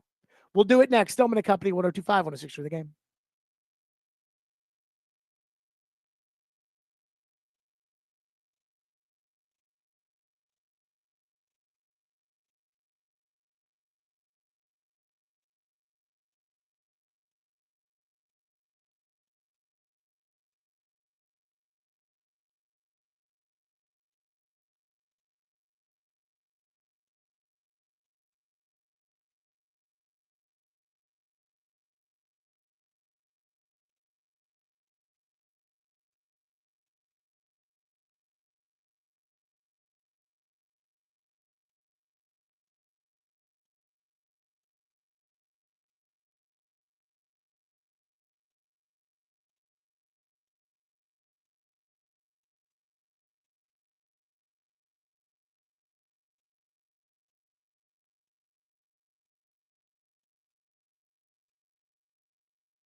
Want to win tickets to a Preds game? Then be listening to Robbie and Rex Road tomorrow morning for Preds Pick to Click. All you have to do is guess a Preds goal scorer. And if they put the puck in the back of the net, you win. So be listening tomorrow morning for the cue to call on Robbie and Rex Road. Vanderbilt basketball coach Mark Byington will join us at the top of the hour. And I have to say this. Congratulations to Vanderbilt. You know, I want to say that like 2 weeks ago, Vanderbilt beat Texas A&M on the road. If you remember, it was the game that was humming along just nicely. And then they had about 37 reviews in the last 25 seconds that took 30 minutes. And Vanderbilt went on the road and beat A&M. And then I believe they hosted Ole Miss at home, or maybe it was Ole Miss first and A&M. I can't remember. But when they beat A&M and they beat Ole Miss, it was like Vandy's in. They're in. And Joe Lenardi called them a lock, and they were in. And then from that point on, no, it was the Missouri comeback at home. From that point on, after they were a lock, Vandy kind of packed it in. They got beat at home by Arkansas, who kind of sucks, which is shocking in and of itself. They got beat on the road at Georgia, who needed it. You know, Arkansas needed it, and they beat Vandy at Memorial. Georgia needed it, and they beat Vanderbilt in Athens. And then they played Texas in the SEC tournament. A terrible 30 minutes of a 40-minute game. Vandy made it close at the end, but they lost. And Texas needed it. And then Vandy was starting to sweat yesterday. You know, again, Joe Lenardi had said they were a lock and said that they were getting in no matter what. Vanderbilt's in. But I was getting a little nervous. I saw Lenardi had them first 4 out. I started to think, man, you know, I know that he doesn't take tournament results really into account, no matter what Joe Retro tells you. They don't really take tournament results, but they did lose to Texas, and Texas is on the bubble, and could that put Texas there? I'm like, oh, boy. And so when Vandy dropped yesterday as a 10 seed, I thought 2 things. Number one, I thought there was a chance that we might be going to Dayton. You know, that, hey, Vanderbilt's going to Dayton, and why not? Let's take the show. We got the Vandy game. Let's take the show to Dayton. Well, that's out because they're a 10 seed. They're playing St. Mary's. And number 2, we're off on Friday because we got the Vandy game. But in reality, for me, what I think when it comes to Vanderbilt, the SEC very much has something to prove this year in the NCAA tournament. You know, Nate Oates at Alabama, he needs to win a title. Bruce Pearl, he's got something to prove. Rick Barnes, they got to get to the Final Four, right? Like, these SEC teams, they've got something to prove this year. And the league as a whole, after all of the chest pumping and all of the trash talking, and you could just see it on the little ribbon board, the scorers table at the SEC basketball tournament. It was like, we are the best, and here's all these reasons we made up why. I saw they put it on their Twitter yesterday that we aren't just in the conversation, we are the conversation. I said, I don't know about you guys, but I watched the ACC championship game with Dickie V, and all Dickie V wanted to talk about was Duke and North Carolina. So clearly there's other people in the conversation, at least according to Dickie V. But Vanderbilt doesn't have anything to prove. Vanderbilt could lose by 50 to St. Mary's, or beat St. Mary's and lose by 50 to Alabama.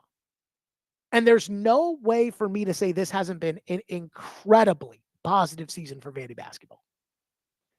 Getting into the tournament when this team and this program had been so irrelevant for so long was a big step in the right direction. It proved that, hey, Vandy's got some juice. They've got some NIL money. They can recruit. They can play with the big boys. But I think the biggest thing that Vanderbilt did for themselves this year, and I think that getting into the tournament kind of cemented this, was a return to Memorial magic. Whether it's the fact that the benches are on the baseline, or, you know, the goal is, I guess now it's like a one standing thing, but it used to be a 2 thing. The court's elevated. I don't know what it is. It's old as hell in there. I don't know. But there's something about Memorial magic over the years where all these really good teams would come to Memorial Gym and would get their brains kicked in. Really good teams. Like Chris Lofton's Tennessee team. or Tubby Smith's Kentucky teams. And these weren't great Vandy teams they were losing. They were good Vandy teams, not great Vandy teams. Joakim Noah. Remember Kevin Stallings had kept the ball away from Joakim Noah, and they stormed the court and they won? Well, this year, Vandy played everybody good at home, and outside of Auburn, they pretty much beat everybody good at home. They beat UT. They beat Kentucky. Texas in the tournament, they beat them. They beat Missouri in a miracle. I mean, that is Memorial magic. And so for a program that really mattered around here for a long time, that was starting to lose its luster to the point that even the arguing over Jerry Stackhouse wasn't even worth at times arguing about, because it was like, yeah, okay, fine, keep them, whatever. Vandy this year got a much needed shot in the arm with this new coach. And the thing about the tournament that's crazy is kind of the binary effect of it, which if they didn't make the tournament and they had made the NIT, or I guess there's now a new tournament that people want to play in, if they had done that, it kind of would have all been for naught.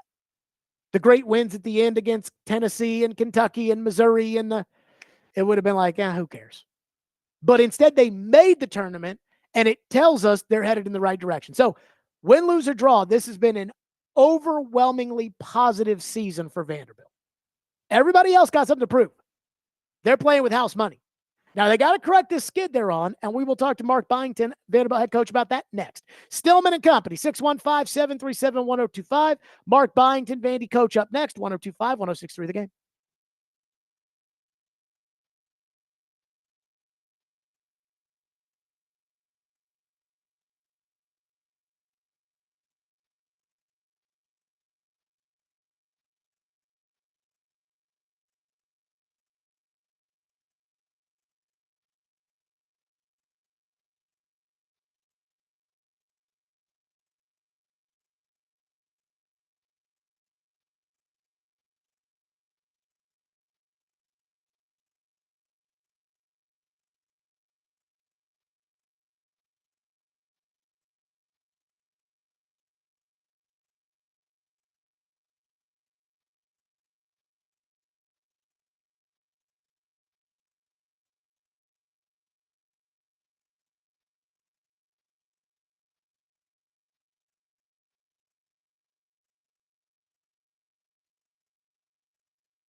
Stillman and Company, 1025, 1063, The Game, streaming live on Twitter, Twitch, YouTube, and Facebook Live. We are live from the Busy Bee Plumbing, Heating, and Air Conditioning Game Nashville studios, and we are presented by the Southern Bank of Tennessee.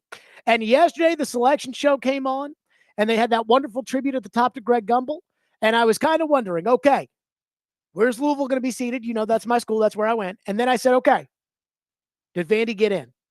Because even though they've been a lock for what feels like 3 weeks, Lenardi had them first 4 in, and I was getting nervous, and I was like, oh, man.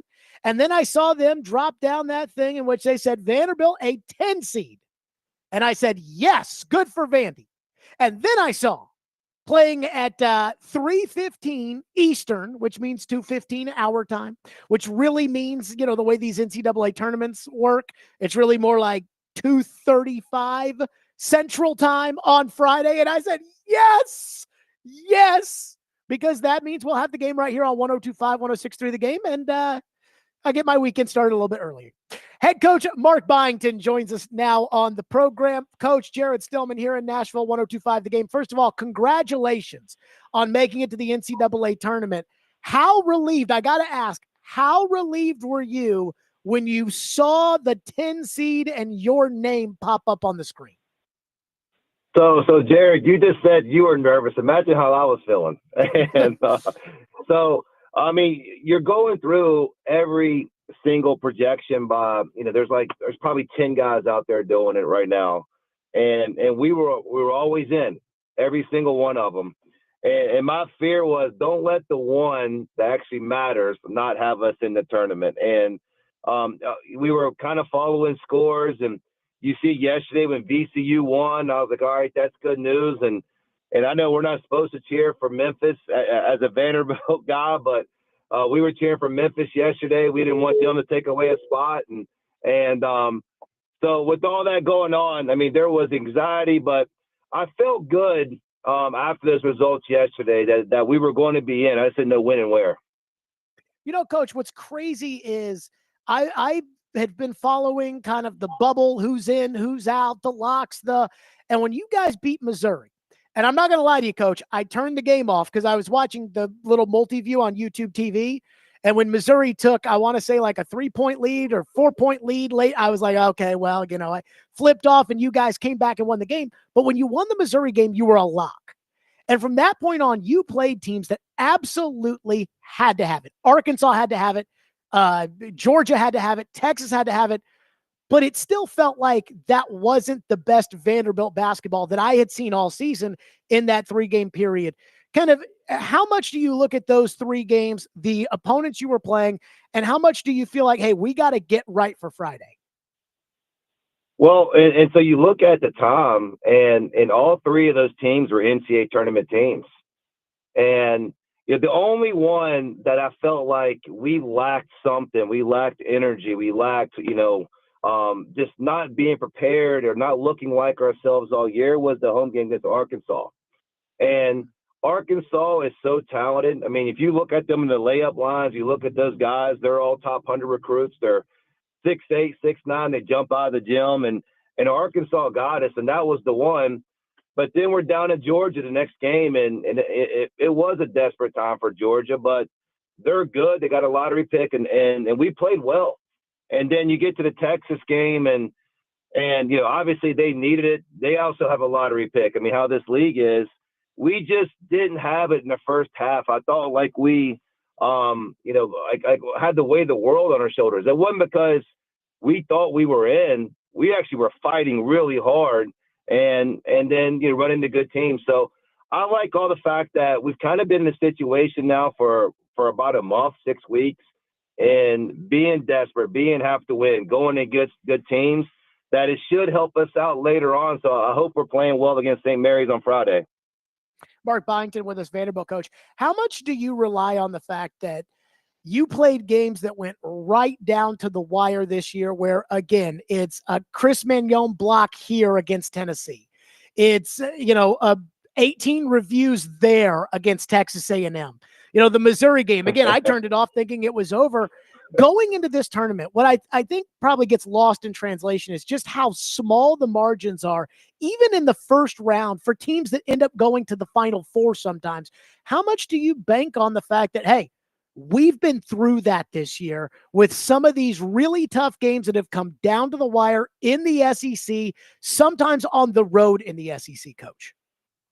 Well, so the NCAA tournament, if you're a viewer or you filled out your bracket and you're a fan at a sports bar, whatever else, it's exhilarating. It's the best sporting event in the world. When you're on that sideline, it is tough.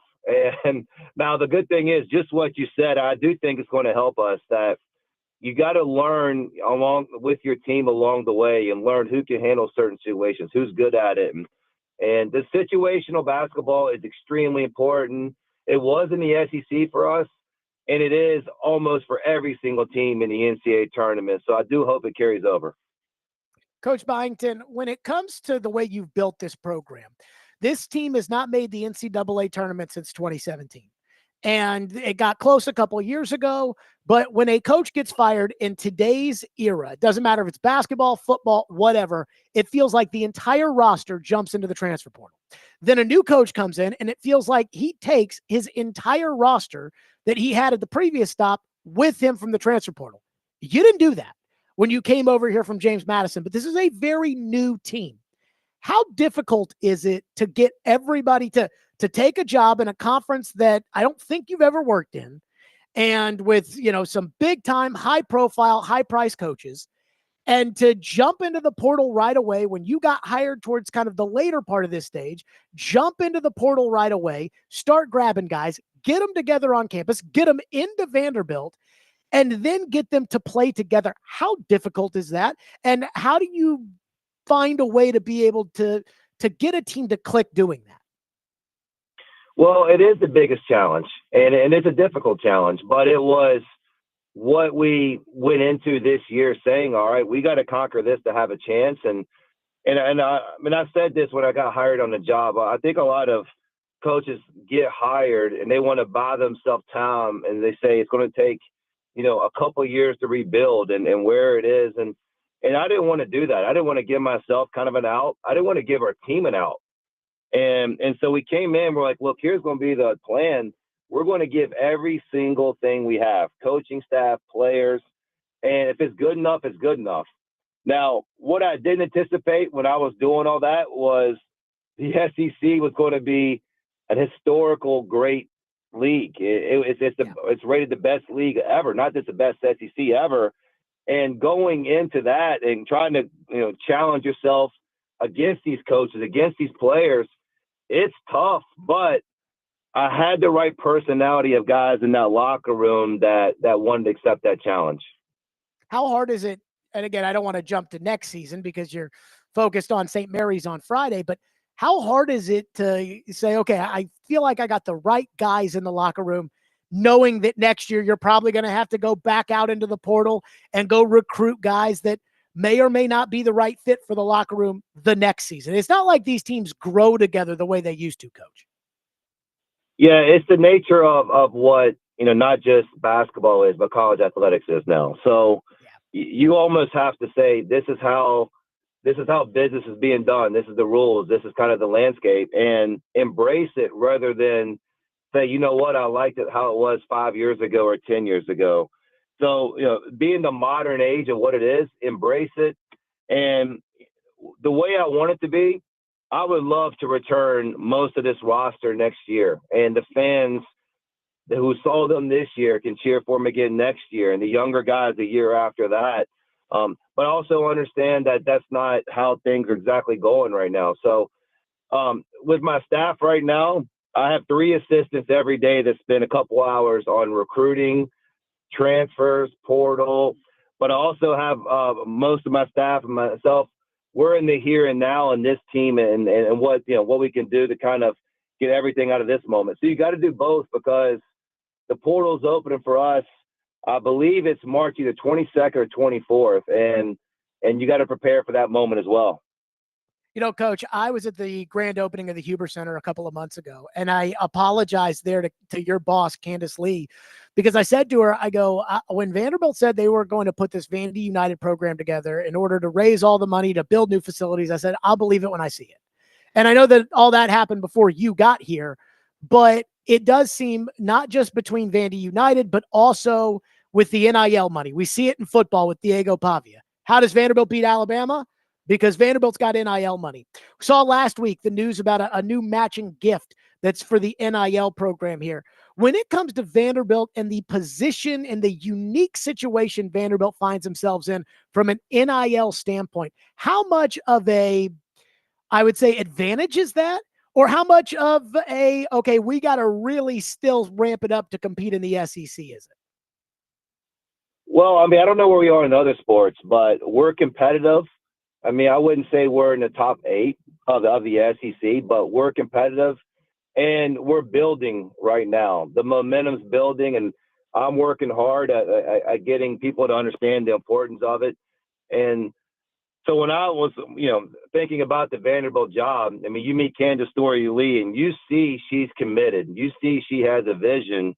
And just what you mentioned, the George Huber practice facility is phenomenal. And it's a big reason that I saw future in Vanderbilt. And you look at the other things along with it and success football has. Our women's basketball team got selected yesterday. We all know Tim Corbin does a great job every year with the baseball team.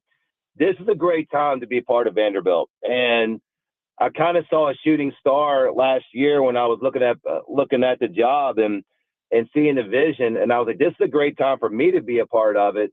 And then a year later, I would even say it's even more. I would say this is even a better time to jump on board and be a part of Vanderbilt athletics and see where everything's going. How much do you now believe in Memorial Magic? I'm sure you took the job, and everyone said Memorial Magic, and you probably thought, yeah, home court advantage, yes. But the Tennessee game, the Kentucky game, the Missouri game, the Texas game, I mean, so many big games at home this year that you guys really rode a lot of momentum. Now, you guys did go on the road. You still beat A&M on the road, still won some of those games. But how much now, whether it's the inline benches, the elevated, I don't know what it is, Coach, but what do you make of the return of Memorial Magic? No, it's real. You know what? And I thought it might have been made up when I first got the job, but after going through it, it is real. And like, I don't want to I think a magician doesn't talk about the secrets, but the big part of that is the fans. And it's Memorial. It is the benches. It is kind of the stage. It is all that. But it's the fans and the student section and the environment. That is the secret to the Magic, and that was tremendous this year. I mean, they lifted us up and helped us out so many times. We could not have been more appreciative, and they helped us to a lot of wins. Okay, last one for you, Coach, because I know you're very busy. I have to ask this question because I was talking to my dad about this maybe a couple weeks ago. I can't remember. Devin McLaughlin, I think, is one of my favorite players to watch. He's so physical, and he rebounds the ball, and he's tough, and it doesn't matter which big in the SEC is going up against it. But every game I feel like he's in foul trouble. I do not get it. I don't see him pick up fouls number 1, 2, or 3, but all of a sudden it's the second half and they're like, yep, he's got 4 fouls. So I have to ask, how does he stay out of foul trouble on Friday so that you guys can get past St. Mary's and then get on to Alabama? No, you're right on it. When Devin's on the court, we are so much better. And, all our numbers say it. We don't need the numbers to say it. We know it. We're so much better. And sometimes I think because he plays hard, some fouls are just and some fouls are unjust. You kind of go through it and watch the film and maybe gets 1 or 2 that shouldn't have been called. But if I had my druthers, he's on the court almost the entire 40 minutes. I love to play him 35, 36, and we need him out there. And I don't know if people got some free time next couple of days. We've been digging deep into St. Mary's. They are huge. They are physical. They are huge.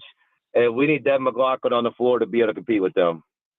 Coach, good luck this weekend. We really, really appreciate it. Again, good luck to the program, and congratulations on all the success you guys have had. Thanks for joining us. Yeah, thanks so much. Appreciate it.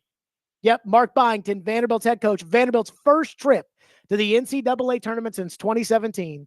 And right here in place of Stillman and company. Now, I'll still be on the air Friday. I will be with Big Joe for Chase and Big Joe. They wouldn't give me the full day off. I kid. But, again, really excited to have postseason Vandy tournament basketball right here on 102.5, 106.3 The Game. All right, the SEC.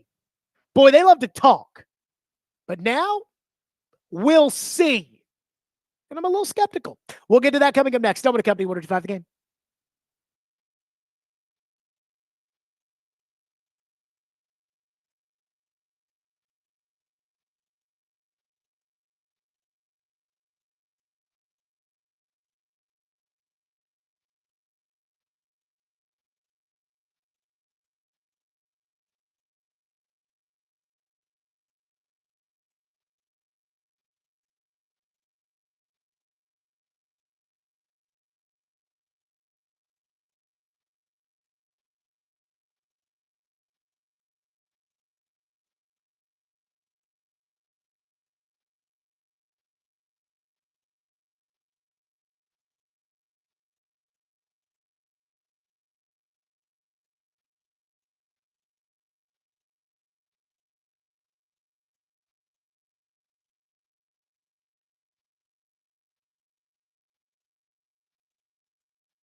At the end of the day, who do you have cutting down the nets? Who do you have winning the whole thing? I got Noah's Ark. I got Florida.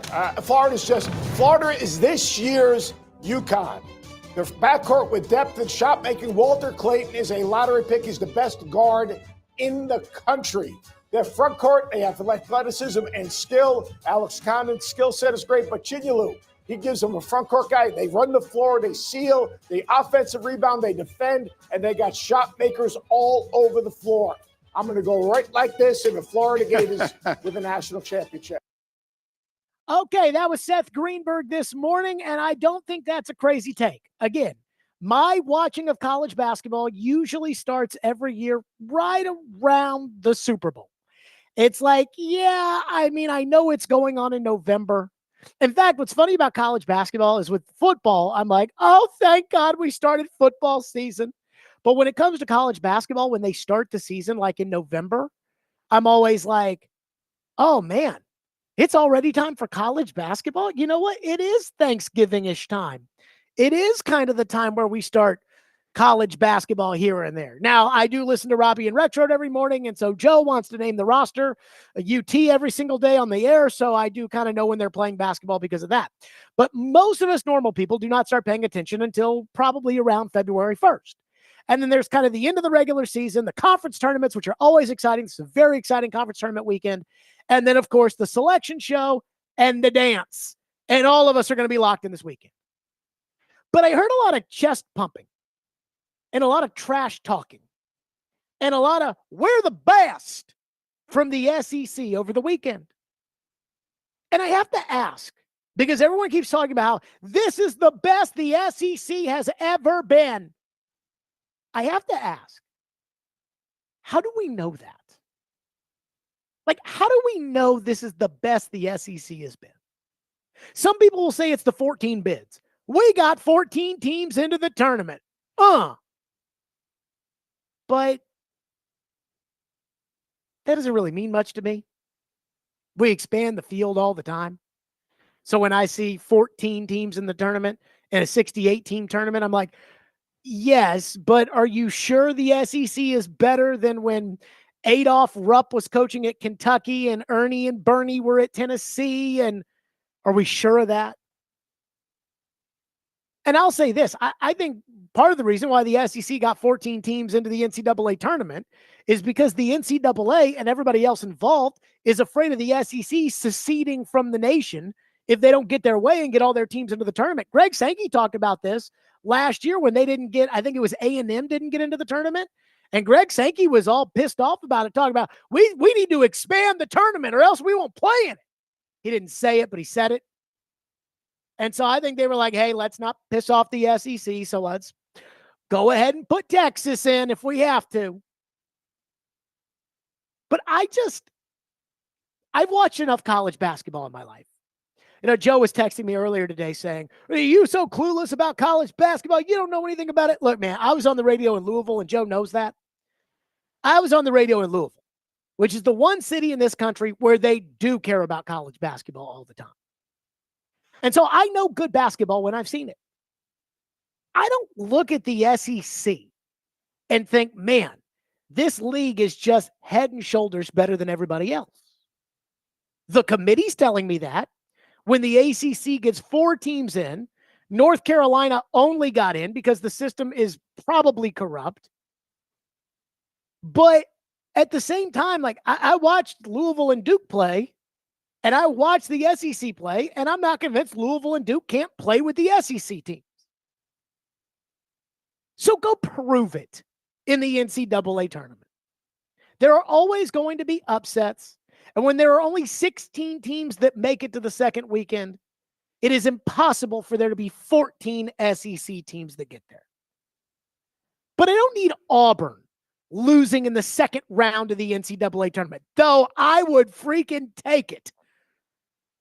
Because they'll be playing Louisville, maybe. Knock on wood. Hope they beat Creighton. But if you're going to brag about how good you are, don't lose in the second round. Rick Barnes and his penchant for losing games in white jerseys in the NCAA tournament where they're the higher seed, can't have that this year. Can't lose to Wofford, baby. Sorry. Now, Florida, I think, is legit. I got my own issues with Florida and the coach because, again, I'd like to win with some morality. But I just like, I understand everybody has pride in what they're doing, and I understand that everybody thinks their conference is the best, and I understand the SEC points at the football trophies and says, look how good we are, and I get all of that. I know their tagline, it just means more, is kind of in reference to all the hillbilly football fans that call Paul Feinbaum every day trying to figure out if they're going to recruit that 5-star quarterback. But at the same time, I'm kind of like, if you are going to talk the talk, then you need to walk the walk. And for the SEC, with 2 number 1 seeds and how many number 2 seeds? 2, and Kentucky's the 3. Kentucky's the 18th ranked team in the country. They're 3 seed. It's time to go talk the talk and walk the walk. Last year they talked the talk. Then Kentucky got beat by Oakland. You got to give the second weekend. And once you get to the second weekend in the Elite Eight, anything can happen. But the SEC, I mean, I think the SEC probably needs 2 teams in the Final Four to justify all the trash talking that they've done. And until then, I'm just going to say, okay, well, let's see it. I know you keep telling me based on your KenPom rankings, you keep telling me you're the best it's ever been. Yeah, this is the best conference in the history of basketball. Yeah, I mean, I'm sure it's much better than when North Carolina State had a championship team. Duke was Duke, and Carolina had Michael Jordan. Yeah, oh yeah, you're so much better than that. So let's maybe see it. 615-737-1025. If you want to weigh in on the program, 615-737-1025. And I'm sure there's like some SEC fans that are like, hey, he doesn't understand the SEC. But I think what's probably infinitely more likely is that there's probably a lot of people out there that are like, yeah, I agree. I kind of thought the chest pumping was a little over the top over the weekend too. 615-737-1025. There was something that I was truly shocked by in the National Football League. And very rarely am I shocked by a decision. I can get shocked by a result, but shocked by a decision? We'll get to that next. Stillman and Company, 1025 The Game.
we won back-to-back championships at Louisville before the Big East broke up.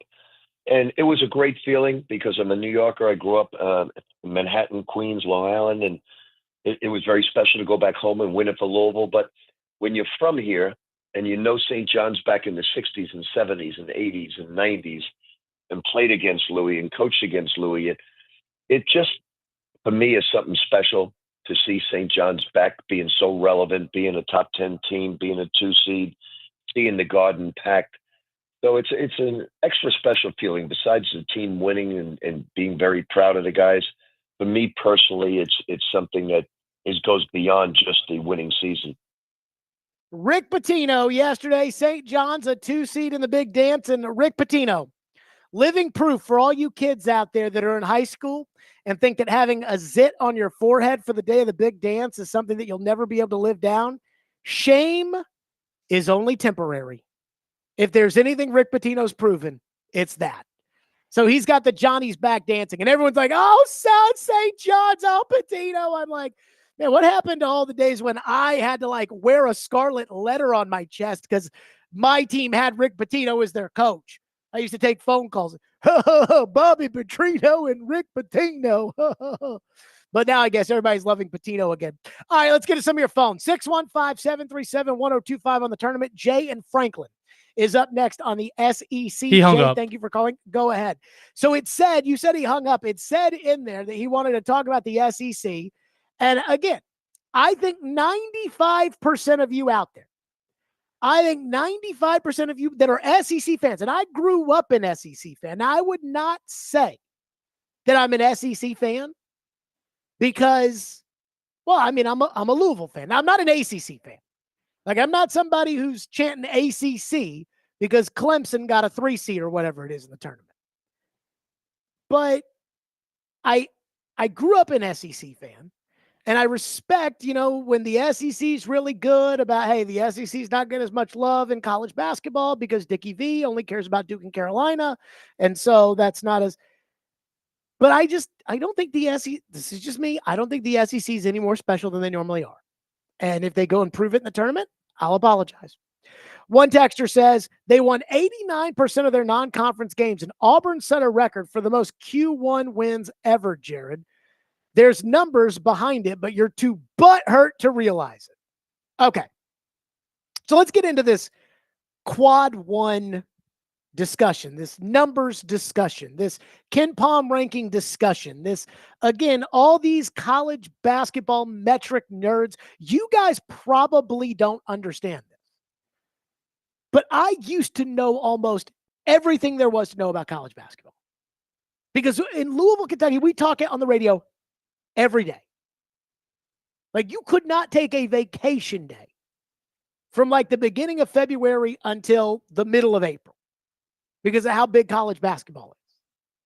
And so I know all about, Ken Palm and Sagarin and, this one and strength of schedule. And I remember when RPI used to be a big deal. Now the net's a big deal. Now that I don't care about those numbers.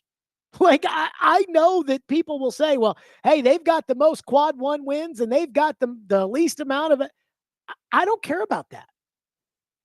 When it comes to the SEC, I'm like, guys, what's happened is you've beaten yourselves. Now, the non-conference games, sure, great. But who gives a rat's ass about what happened in November? So the SEC gets all these teams ranked, and then they all beat each other up, and now we're told they're all good. Well, maybe they're all not that good. Maybe we'll see when push comes to shove, and they get out, and they have to play other people, what's going to happen.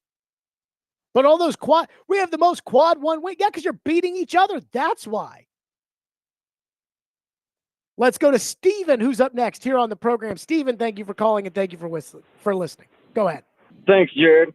I think you're right on point with that, but I think even the bigger emphasis, especially for the Volunteers, is the officiating. So once these SEC teams that beat each other up week after week get into this tournament, you're going to see some serious foul trouble. And I just think hopefully the refs don't dictate to the games, but I just think these SEC teams, man, they play hard and physical.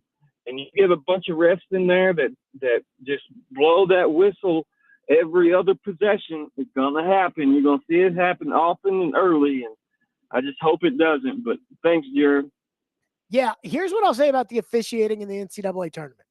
The officiating in the tournament is usually more loose than it is in the regular season. You know, John Calipari used to always say, hey, I don't care if they call the hand checks in November and December because they're not going to call them in March. And so typically speaking, and I, again, want to make sure I emphasize the typically speaking here, typically speaking, the officiating is a little bit more lax in the tournament than it is in the regular season. But can I just take a second to just say, holy crap, was that SEC tournament officiated horrifically over the weekend. I mean, especially the UT Auburn game. I mean, some of those calls in the UT Auburn game, I forgot who was it that picked up the fifth foul for UT with like 4 minutes to go. That was one of the weakest freaking calls I've ever seen. And then I watched the ACC game on Saturday night, and I thought the officiating was just as bad. I mean, look, Duke's going to get every call. It is what it is. It's like my dad used to say when I was a kid, the SEC referees would throw a flag, they'd come together, they'd say, well, it's probably on Vanderbilt, call it on Vandy. And so I think that's what happens when you play Duke, is the referees come together and say, oh, well, there's no way that Duke could have fouled that guy. So the officiating this weekend was horrendous, but I am not worried about the SEC being too physical for the officiating in the tournament. Again, I'm not convinced that the SEC is that. I need to see it. I need to see it. Joe Rexroad has chimed in. Said, metric nerds, they kicked everyone's ass in the sport like no league since Michael Jordan's ACC in 1984. Can you try to not be stupid ever? Look at game results. No one disagrees that they now have to back it up in the tournament. I mean, I'll say this. When I was in college at Louisville, the Big East, the Big East is a conference now. And I know UConn's won back-to-back titles, and I know Creighton's good, and Marquette's good, and St. John's this year is good. And like, there are good, it's a respectable basketball conference. Like, there are legitimate teams in the Big East. But when I hear that is the Big East, I'm like, that's not the Big East. The Big East is Villanova, Syracuse, like the old school, St. John's, for me, St. John's, Pittsburgh, Louisville, like those two when I was in college. And I want to say my junior year, so this would have been the 2011 tournament. I want to say they got like 95% of the league in. Like, even Cincinnati was good that year. Seton Hall, I think, was good that year. Providence, I think, was good. Like, everybody was good. And yet, I don't think anybody sits back and says, oh, this was the best. But they won the title with Kemba Walker and UConn. And every night, it was a war. Every single night. To act like this is the first time we've ever seen a conference be this good ever is a little ridiculous, Joe. And he should know that. Because, again, they've been through this too. I mean, I remember like DeJuan Blair at Pittsburgh, Scotty Reynolds at Villanova. Louisville was the number one team in the country. Johnny Flynn was the point guard at Syracuse. They were incredible. The Big East tournament at Madison Square Garden. That's why I think it's such bullcrap that the new Big East is at Madison Square Garden. It's just not the same. It's just crazy talk. Just crazy talk. 89% non-conference winning percentage. Congratulations on what happened in November. Nobody cares. Let's put the ball down on Thursday. Then we'll see. 615-737-1025, which is our phone number, 615-737-1025. Okay, I said I was shocked. I was truly stunned by something that went down in the NFL. We'll get to that next. Stillman & Company, 1025 The Game.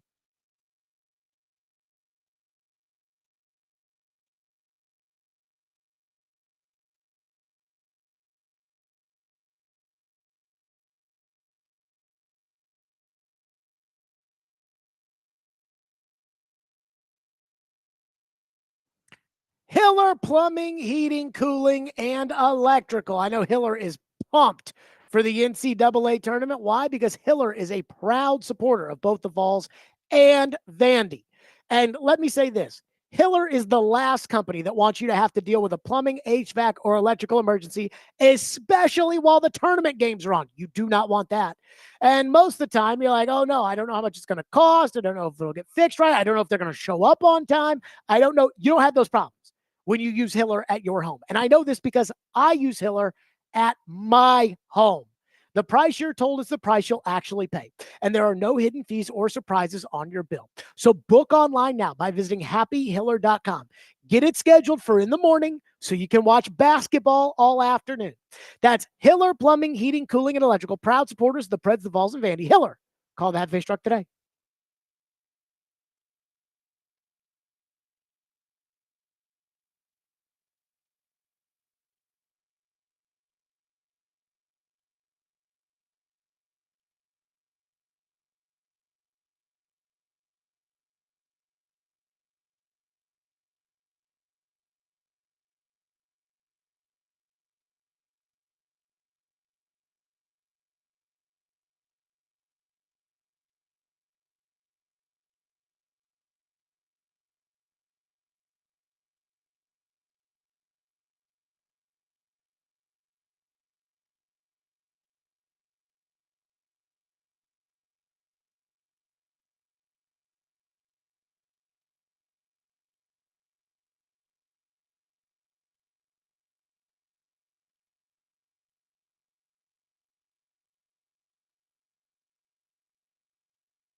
You had told me this was going to happen, I would not, and I didn't believe you.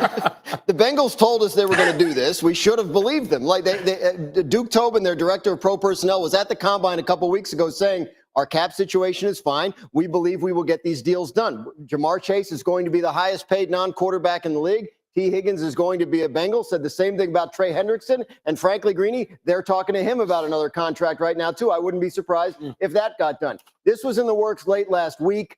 After they got through the first couple days of free agency, got that business taken care of, they turned their attention back to this. Couple things happened here. One, over the offseason, T. Higgins changed agents. And not that his agent was the problem, but he switched to Jamar Chase's agent. So you have one agent working both deals, which obviously I think helps get things done. They know where things stand. And they both wanted to be there. The Bengals have built something, and with Joe Burrow there as the quarterback, these guys know they're going to get fed. They know they're going to get treated well. They know that they're going to be a big part of things, and obviously they're being paid that way. They still have to rebuild their defense, and they know that, but these are the key pieces for an offense that was one of the elite offenses in the league last year, and they want to keep it going as long as they can. Ziano is like, I mean, the Bengals told us they were going to pay these guys this much money. But I am right there with Mike Greenberg when last night I was in a car and I was in the back of the car looking at my phone. And as I was looking at my phone, I saw the contracts for T. Higgins and Jamar Chase. David, were you shocked when you saw that T. Higgins and Jamar Chase were re-signed by Cincinnati? I was. I didn't really think it was going to happen. I thought at least one of them were going to resign. I was floored. And it kind of hit me because very rarely in sports am I truly shocked by a decision. I'm oftentimes shocked by a result, but a decision, that's kind of rare. I'd argue politics is the same way too, where, again, an election result, that can be shocking. A decision made by a politician very rarely is shocking. So, like, if a 16 seed beats a 1, I'd be shocked. We all know it's possible, but again, I'd be shocked. I'm shocked by results. But how shocked would you be if a decision, if a team that's the 16th seed in this tournament, so SIU Edwardsville, whoever the hell that is, let's say SIU Edwardsville's head coach was to turn down the Duke head coaching job. Now that would shock you. So here are the Bengals, the cheap ass Bengals, and the cheap rear end Bengals have extended Joe Burrow, T. Higgins, and Jamar Chase. And not only that, but paid fair market value for all three. There are no hometown discounts. Josh Allen signed a deal for the same amount of money as Joe Burrow did last week, $55 million a year. And Allen had to explain on a conference call why he wasn't wanting to take the Bills to the woodshed, why he was good with $55 million. Well, when Burrow signed his deal, that was top of the market. You paid full price. And they paid full price for all three. And I'm shocked. Again, this was a conscious choice that the Cincinnati Bengals made. This wasn't like hey, we're going to give it our all and hope we win. And we had the best day of our lives and they didn't play very well and they fumbled and we blocked a kick and they had, oh my God, can you believe Appalachian State beat Michigan? Oh my God, can you believe Vanderbilt beat Alabama? It's not that.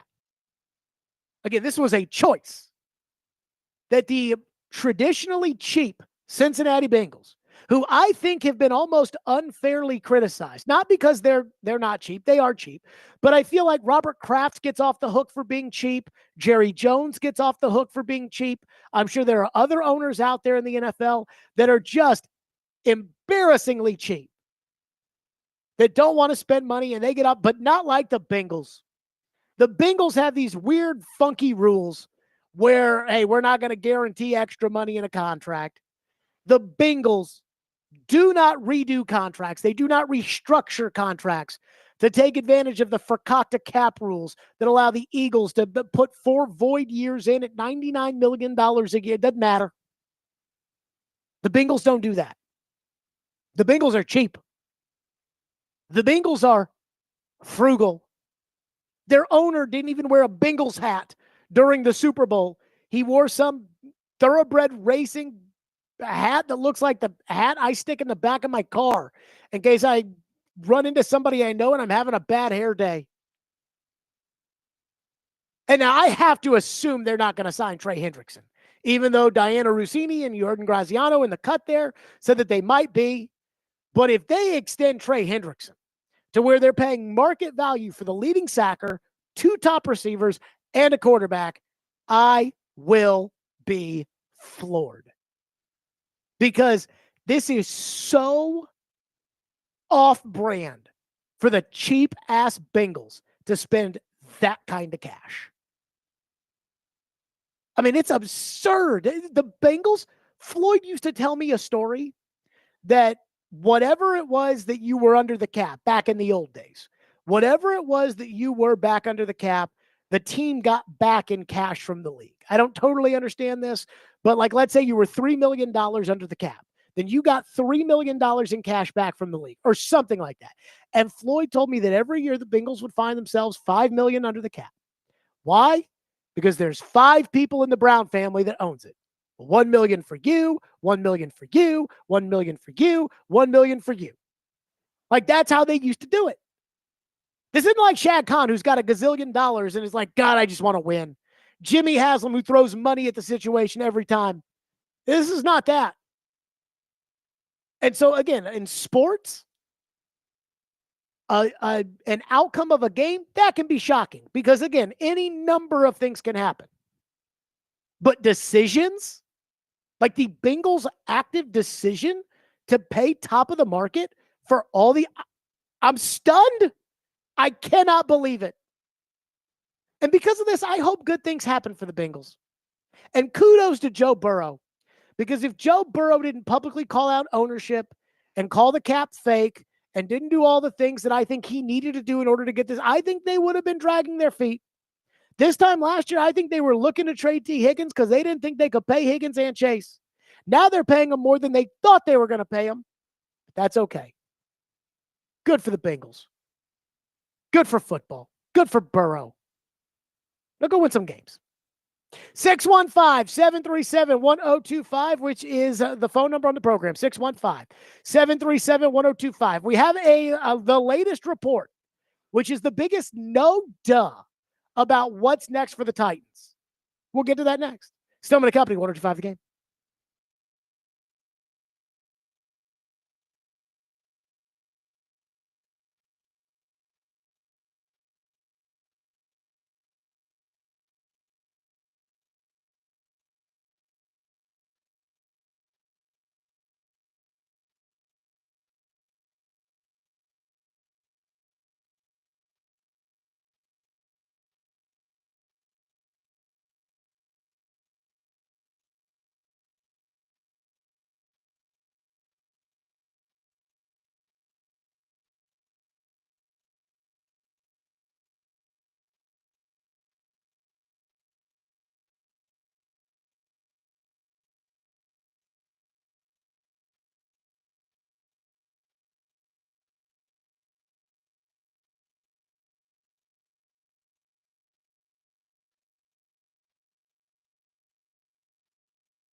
Stillman and Company, 1025, 1063 The Game, streaming live on Twitter, Twitch, YouTube, and Facebook Live. We are live from the Busy Bee Plumbing, Heating, and Air Conditioning Game Nashville studios, and we are presented by the Southern Bank of Tennessee.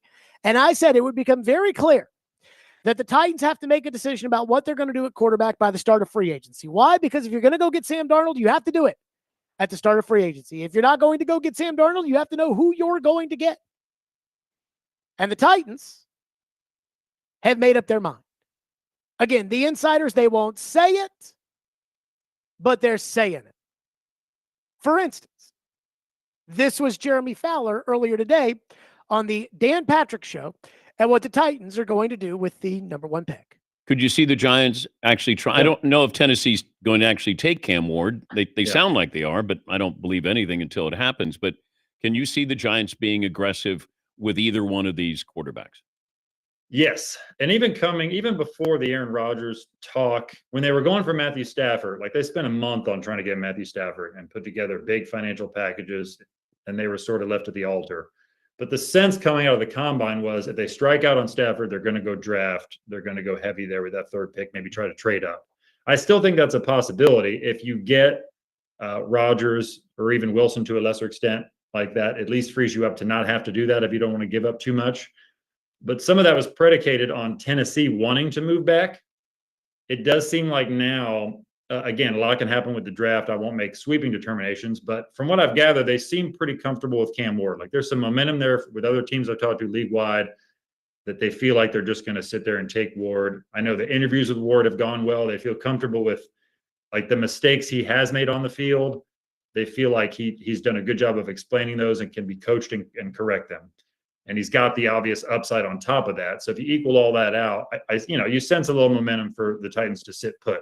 That could complicate things for the Giants if they're comfortable with Shador at 3 or even moving up to 2. Is that too rich? Okay. He's telling you they're taking Cam Ward. And so I've guaranteed that Cam Ward is going to be the Titans quarterback. I'm a little disappointed that David is in for Ian today. Not that I don't love David, but Ian last week said he thinks 40% that Cam Ward will be the quarterback of the Titans. David says now 90%. I highly doubt Ian thinks that it is more likely than not that Cam Ward won't be the Titans quarterback. But here's something I can't get over. The Athletic puts together a consensus big board. So they take all the big boards from the gurus and the websites and the draft people, and they kind of put it all into one. Here's what the consensus is saying. So yes, Johnny has him ranked number 2, but Scotty has him ranked number 3. And so we average it out, and here's what it is, and here's where Cam Ward ranks on the consensus big board with the research done via The Athletic. Cam Ward ranks 13th on The Athletic's consensus big board, which means that, again, the Titans are going to draft the guy who is viewed, as far as the consensus is concerned, as the 13th best player in a bad draft. I can already hear your belly aching now. But Jared, they were wrong about Patrick Mahomes. Ah, yes, the exception, not the rule. Titans fans have Cam Ward fever. It cannot be stopped right now. No matter what any of these draft guys say, they all say things like, Mel Kiper, well, if I was doing it last year, I'd have J.J. McCarthy ahead of these guys. But you cannot stop the Cam Ward fever that is going through Titan fans. They have decided that Cam Ward is the next Andrew Luck based on 0 football being played, because the day the Titans got this draft pick, very few of you out there were like, boom, Cam Ward. But because they want Mahomes, they're going to talk themselves into Cam Ward being Mahomes. But that's why they're fans. They're not the ones that are paid to do this for a living, and they're not the ones that have the training to be able to discern, okay, who's going to be a game-changing quarterback and who is not going to be a game-changing quarterback. And I can accept the Titans taking Cam Ward number 1 overall if they actually view him as a franchise quarterback. I can accept it if they actually think that he is a next level prospect, if they actually look at their board and they have Cam Ward number 2, number 3, and not number 13, I can accept it. But they better be right. And everybody else better be wrong. And it is as simple as that. Regardless of what you think when it comes to drafting a quarterback number 1, regardless of, well, this wasn't a good quarterback draft, or, well, Drake May would have gone ahead of him, or, well, regardless of that context, the only thing anybody will ever remember is that he was the number 1 overall pick. But being the number 1 overall pick guarantees you what? What did it guarantee Jameis Winston or Jared Goff? What does it guarantee Kyler Murray or Trevor Lawrence? And again, those guys at the time were viewed as better prospects than Cam Ward is currently being viewed. And I feel like it's really hard to get this through to Titan fans. Because right now, Titan fans think that they're drafting Brad Pitt to be the star of their movie. But everybody else is telling us he's not Brad Pitt. He's Brad Garrett. Brad Garrett was a good actor, but he's not Brad Pitt. He's not Brad Pitt. He's not Matt Damon. He's not Leonardo DiCaprio. Hell, he's not even Kevin James. He's Brad Garrett. To be worth what it feels like the Titans are passing in draft capital to not take advantage of the Giants, because it feels like the Giants, if the Titans called and said, yeah, I mean, I think we're going to take Ward, but what do you think? I feel like the Giants would be like, we'll trade 3, we'll trade 34, we'll trade our first next year, we'll trade our first after that, we'll trade you 3 of our previous Super Bowl trophies. And I believe they only have 3. We'll trade them.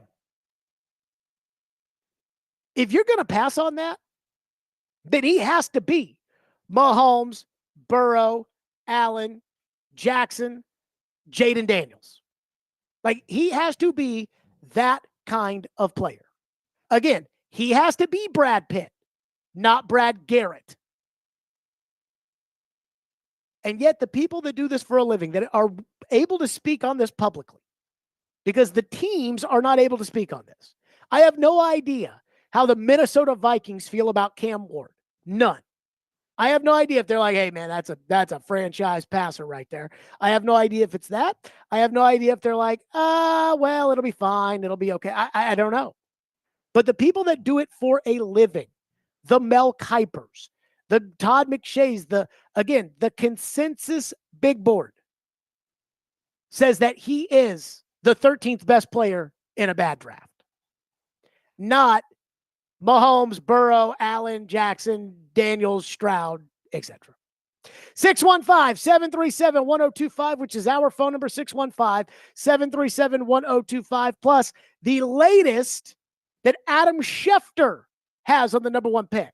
We'll do that next. Stillman and Company, 1025, 1063 The Game.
What are you hearing about the Titans taking a quarterback at 1?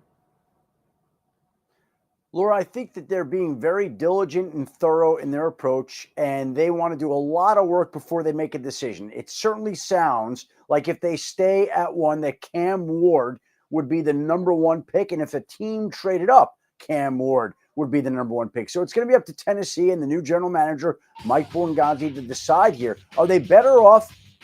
Do they believe enough in Cam Ward to stay there at 1 and pick their quarterback of the future?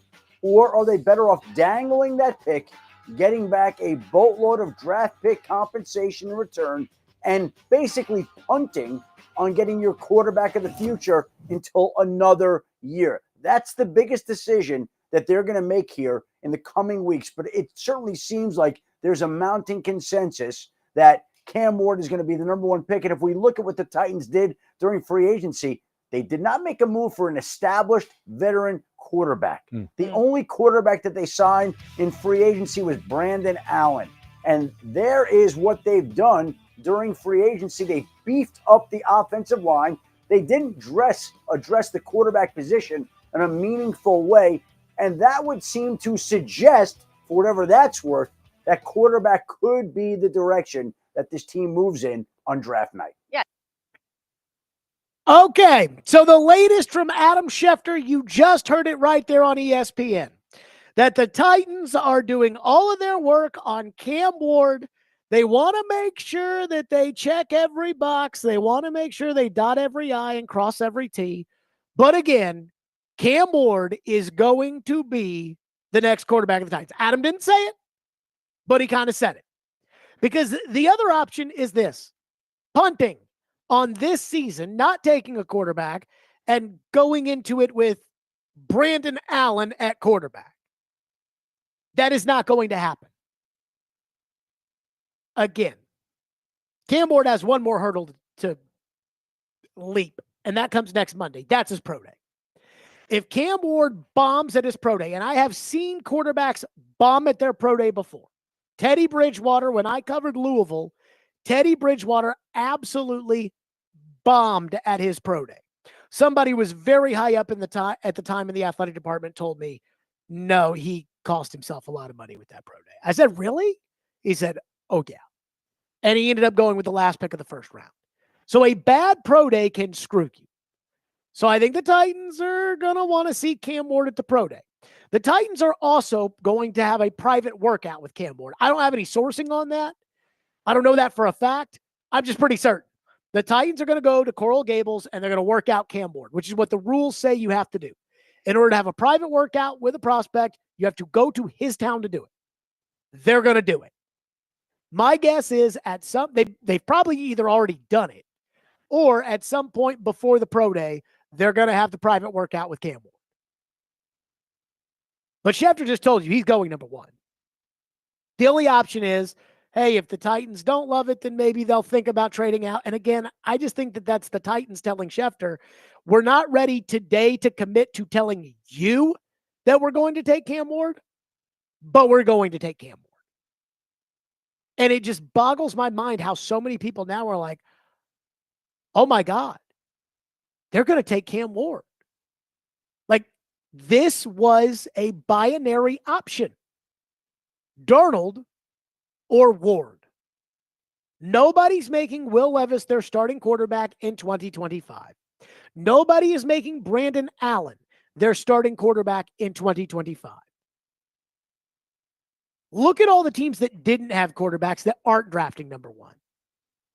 The Raiders traded for Geno Smith.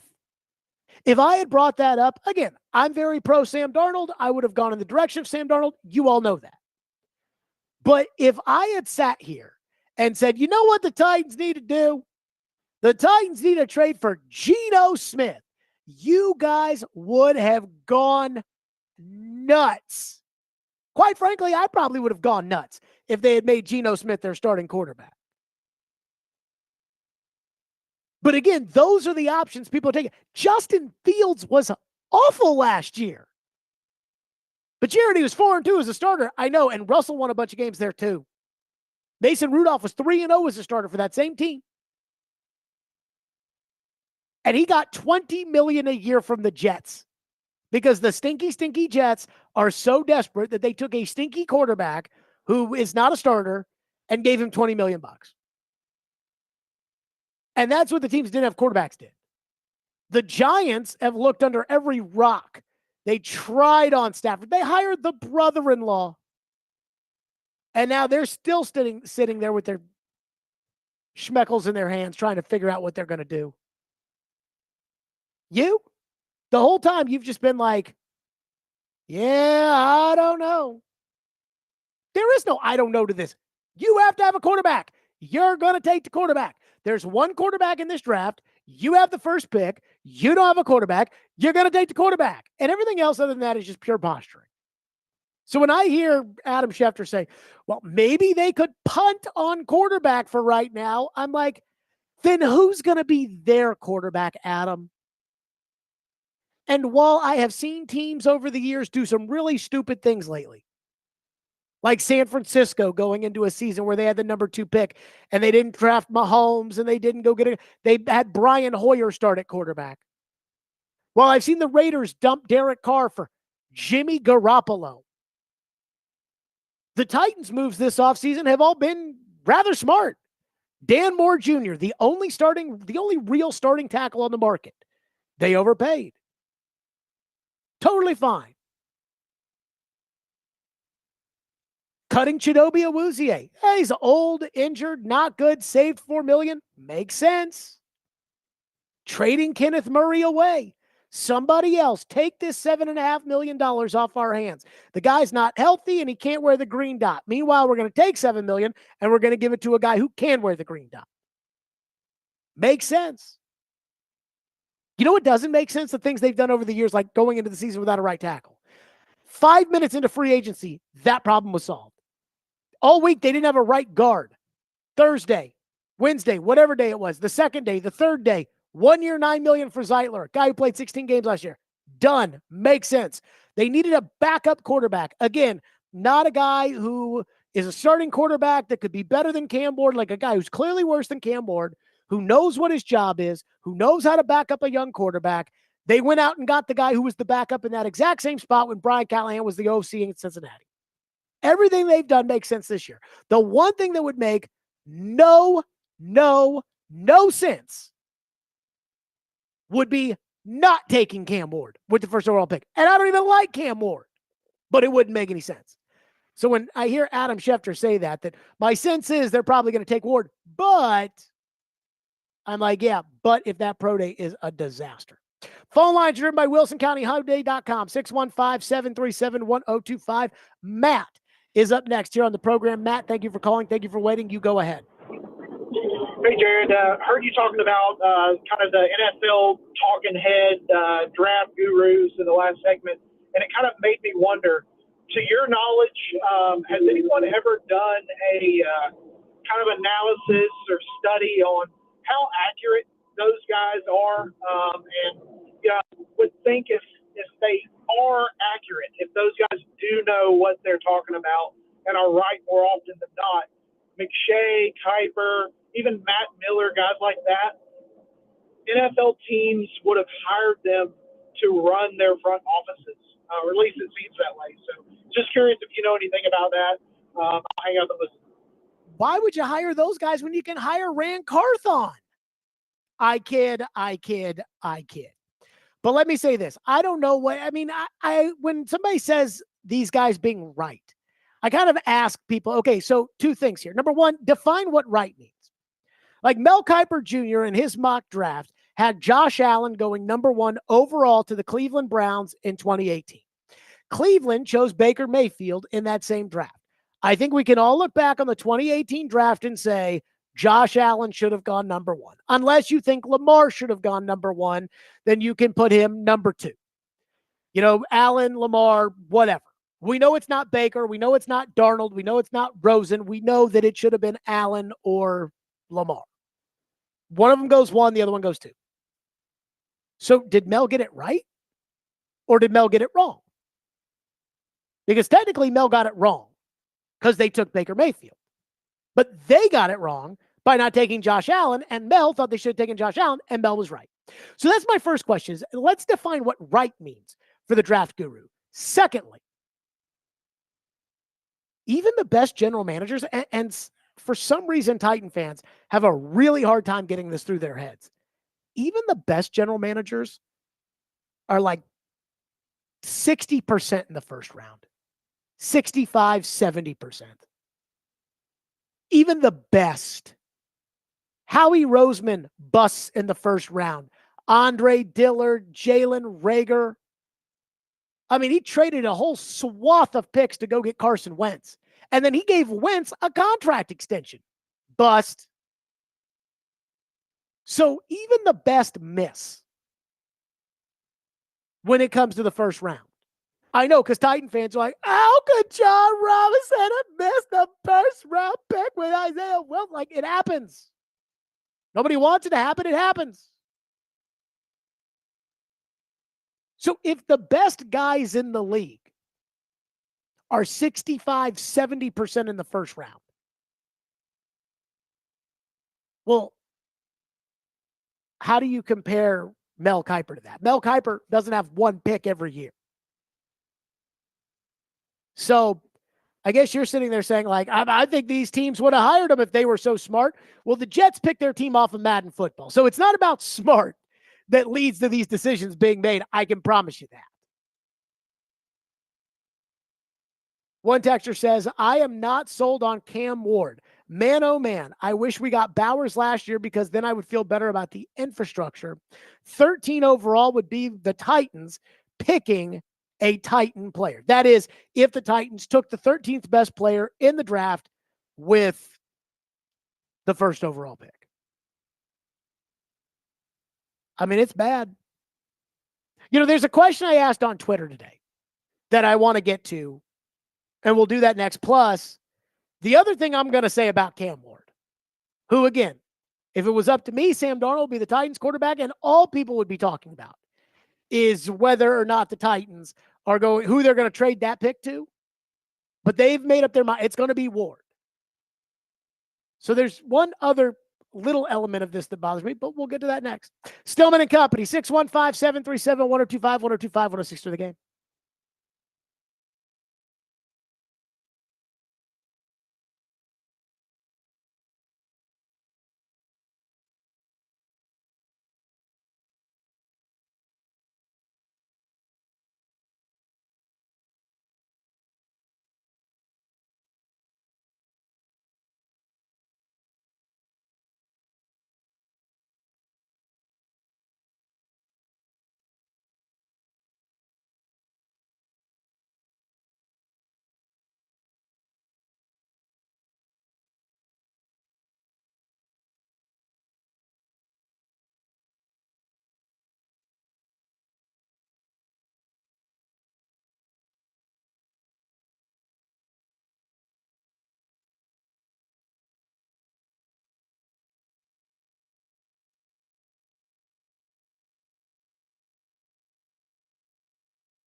I'll leave you with this. If you ran the Titans, if you were the GM, what are you doing at the top of the draft?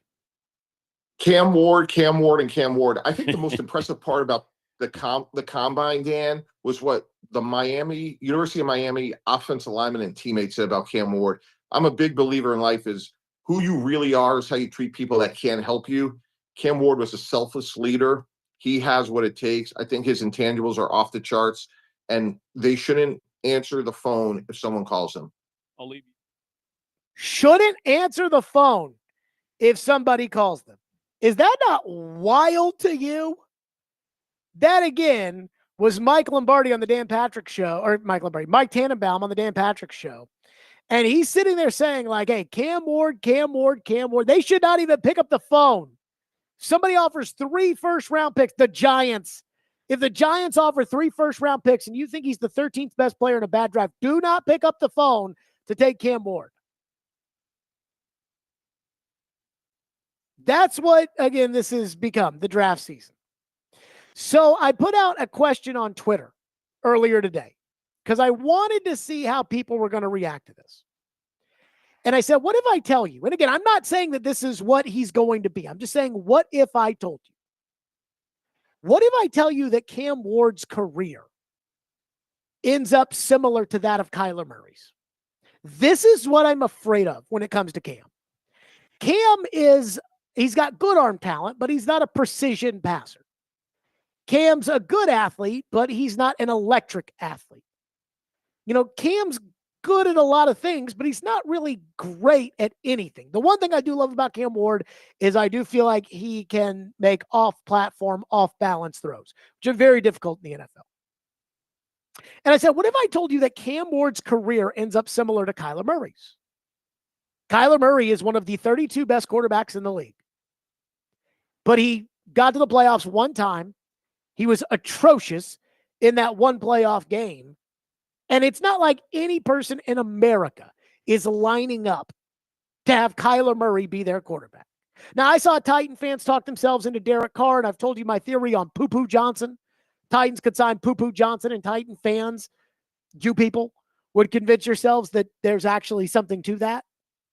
But what if I told you that, again, Cam Ward's career would be like Kyler, taken number 1 overall in a bad quarterback draft?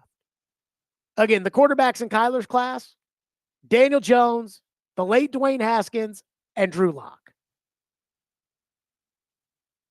And the amount of people on Twitter today that are like, oh, Jared, no. Oh, no, this is so stupid. He's Cam Ward. He's going to be Superman. He's going to be incredible. He's going to be awesome.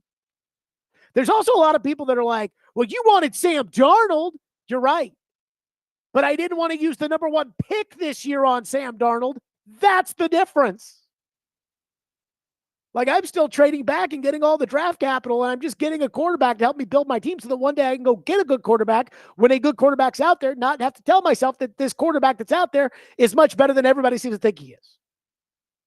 Because once again, the consensus is that Cam is the 13th best player in this draft. So I pulled up Mel Kiper's big board before the 2019 draft. And I would really love to see the big board, that Mel had at the beginning of the process. In fact, I'm wondering if they'll let me get to a Mel big board first, but I can't. This was Mel's big board, excuse me. Thank you. This was Mel's big board before the 2019 draft. Number 1, Nick Bosa. Anybody got a question with that? Number 2, Quinnen Williams. Number 3, Devin White, the linebacker out of LSU that went to Tampa Bay. Number 4, Josh Hines Allen. Number 5, Devin Bush, the linebacker out of Michigan. Number 6, Kyler Murray. Mel wrote, you know about Murray by now. This is a dynamic dual-threat quarterback with an underrated arm. He will thrive, Mel says, in the right system. Murray's 11.6 yards per attempt last year was the highest in an FBS history season. Kyler's fine. He's an average NFL quarterback. If I had to pick between Darnold or Kyler, I would pick Darnold. If you picked Kyler, I wouldn't get too upset about it, but that's what he is. If that's the case, to me, that's not good enough for the number 1 overall pick. Especially when the Giants are sitting there begging you. The Giants don't have a choice. The Giants don't have anybody that wants to play quarterback for them. Rodgers doesn't want to play for them. He might, but he doesn't want to play for them. Like, he might end up playing for him. He don't want to play for him. Rodgers doesn't want to play for him. They don't have a choice.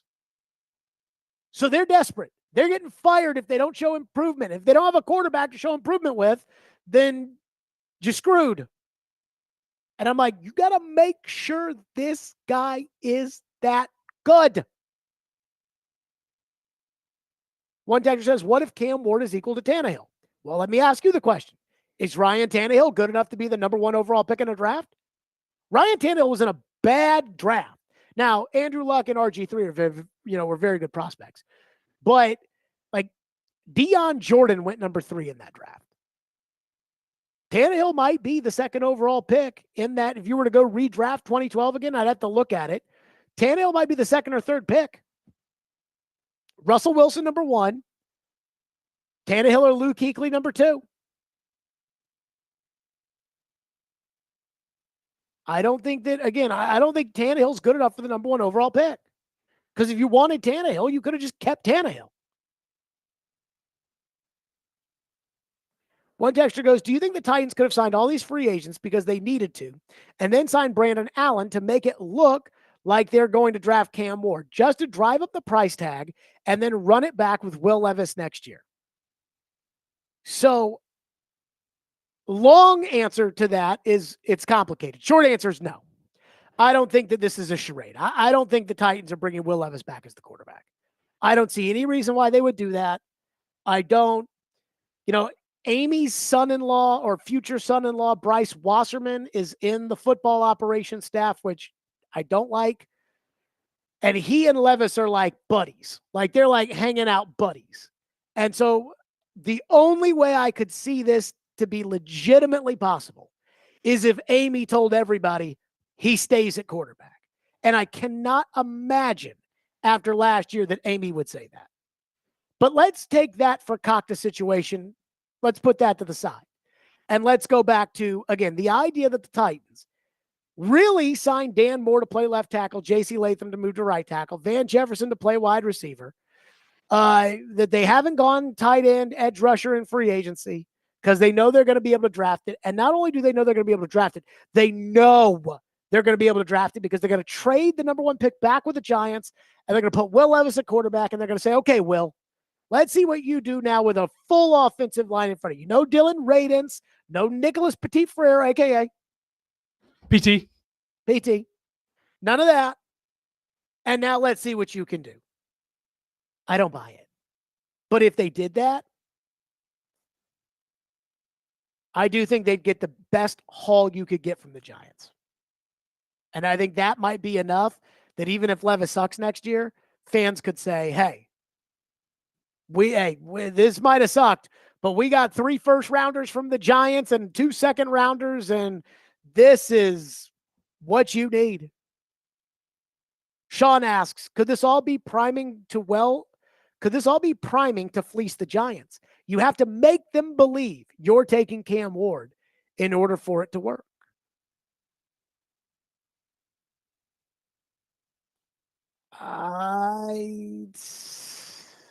No. The only way I could see them doing that is if they loved one of the other guys. Like if they loved Sanders. And like, let's use TD as an example here. This is a question I'd ask TD when we have him on Thursday. If TD's board was the Titans board, where TD has Shedeur Sanders ahead of Cam Ward, would he be sitting there right now saying like, oh, I'm taking Sanders?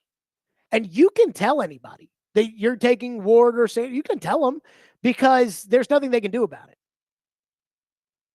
Would TD be sitting there saying, oh, I'm taking Sanders number 1, that's it? Or would TD be doing all of this stuff about, oh, I'm taking Ward, I love Ward, knowing that he can trade with the Giants so that he can take Sanders, who he'd rather have? I mean, That could be the only way I see the Titans finagling it again the way that I think some of you are talking about. One texter says, as a rare Giant fan living in Tennessee, there is no chance the Giants are going to give up 3 first-round picks for the Titans' number 1 pick. Listening to New York sports radio, they're all talking about number 3. And 2 3-round picks. I don't know what that means. Titan fans need to come to reality that this franchise-altering trade is not coming. Let me tell you, I watched Joe Shane in the moments before the draft desperately call Elliott Wolf the Patriots and try to move up from Malik Neighbors to number 3 for Drake May and offered a first next year. Paul has said that's what the Titans want. They want a first in next year's draft. My guess is that the Titans would be saying, hey, we want your first next year and we want your second, and we'll move back to 3. That's if they don't love Ward and they're just trying to drive the price up. You're telling me that Joe Shane wouldn't do that, wouldn't convince the owner, hey, this is the guy we need, this is how we have to build? One texter says, wasn't there a report out there that the Giants are out on trading up? There is a report out there. Jordan Rainon of ESPN is saying that the Giants' hopes of acquiring the number 1 pick are dead. But in the NFL, nothing's official till it's official. I mean, haven't we seen that? Where it's like, there's no way this guy's going back to that team. And then, breaking news, this guy went back to that team. I mean, T. Higgins and Jamar Chase just signed massive deals with the Bengals. Wasn't there one recently where someone was like, under no circumstances is this guy going to be on that team? And it's Myles Garrett. Yeah, Myles Garrett couldn't get a meeting with the owner on Friday, and on Sunday he signed the richest contract in the history of the league outside of the quarterback position. 615-737-1025. I am going to be the turd in the punch bowl guy for one thing that is bothering me. Just bothering me to my core. We'll do it next. Stillman & Company, 102.5 The Game.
we won back-to-back championships at Louisville before the Big East broke up. And it was a great feeling because I'm a New Yorker. I grew up in Manhattan, Queens, Long Island, and it was very special to go back home and win it for Louisville. But when you're from here and you know St. John's back in the 60s and 70s and 80s and 90s and played against Louis and coached against Louis, it just, for me, is something special to see St. John's back being so relevant, being a top 10 team, being a 2 seed, seeing the Garden packed. So it's an extra special feeling besides the team winning and being very proud of the guys. For me personally, it's something that goes beyond just the winning season.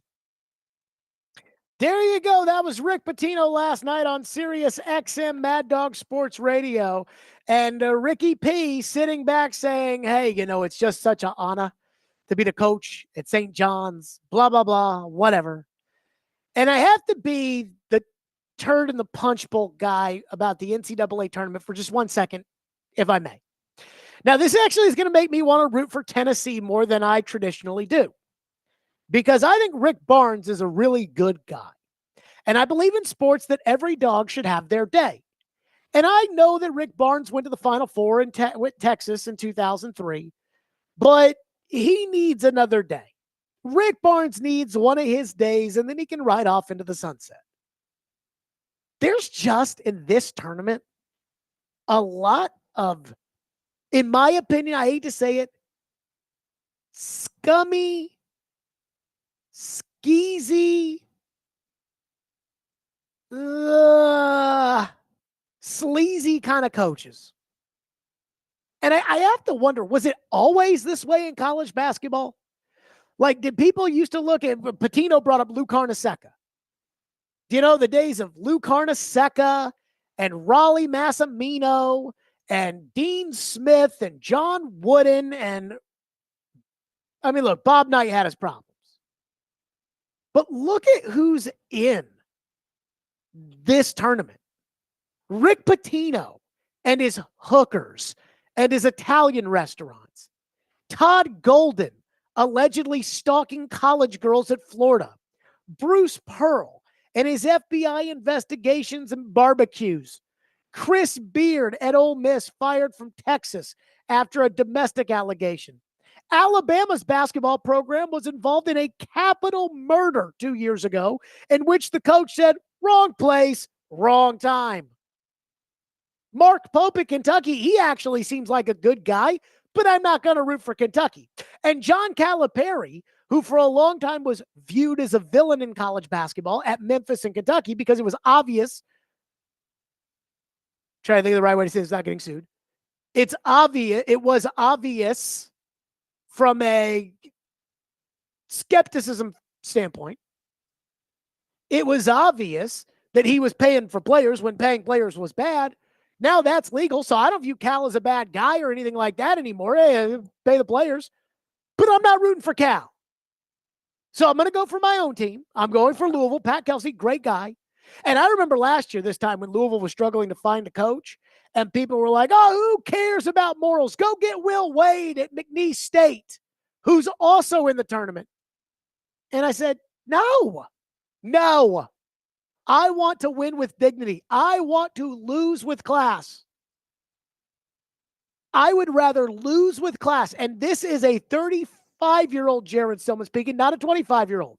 Because I wanted Vanderbilt to hire Bruce Pearl, and Willie was like, I don't know. And now I get it. But the 35-year-old Jared Stillman rather lose with class than win with shame. And I've won with shame because I'm a Louisville fan with Pitino and Petrino, and I'd rather lose. So I'm going to go for my own guys, but I hope Rick Barnes gets his day. I really do. He's earned it. There's just too much scummy and sleazy coaches in college basketball. Was it always this way? Go Google search Todd Golden, the Florida coach. See what comes up. That's it for us. We are out of here today. David, great job today in for Ian. Do we have you tomorrow? Oh, yes. All right. David will be back with us. Stillman and company. We'll see you all tomorrow at 2.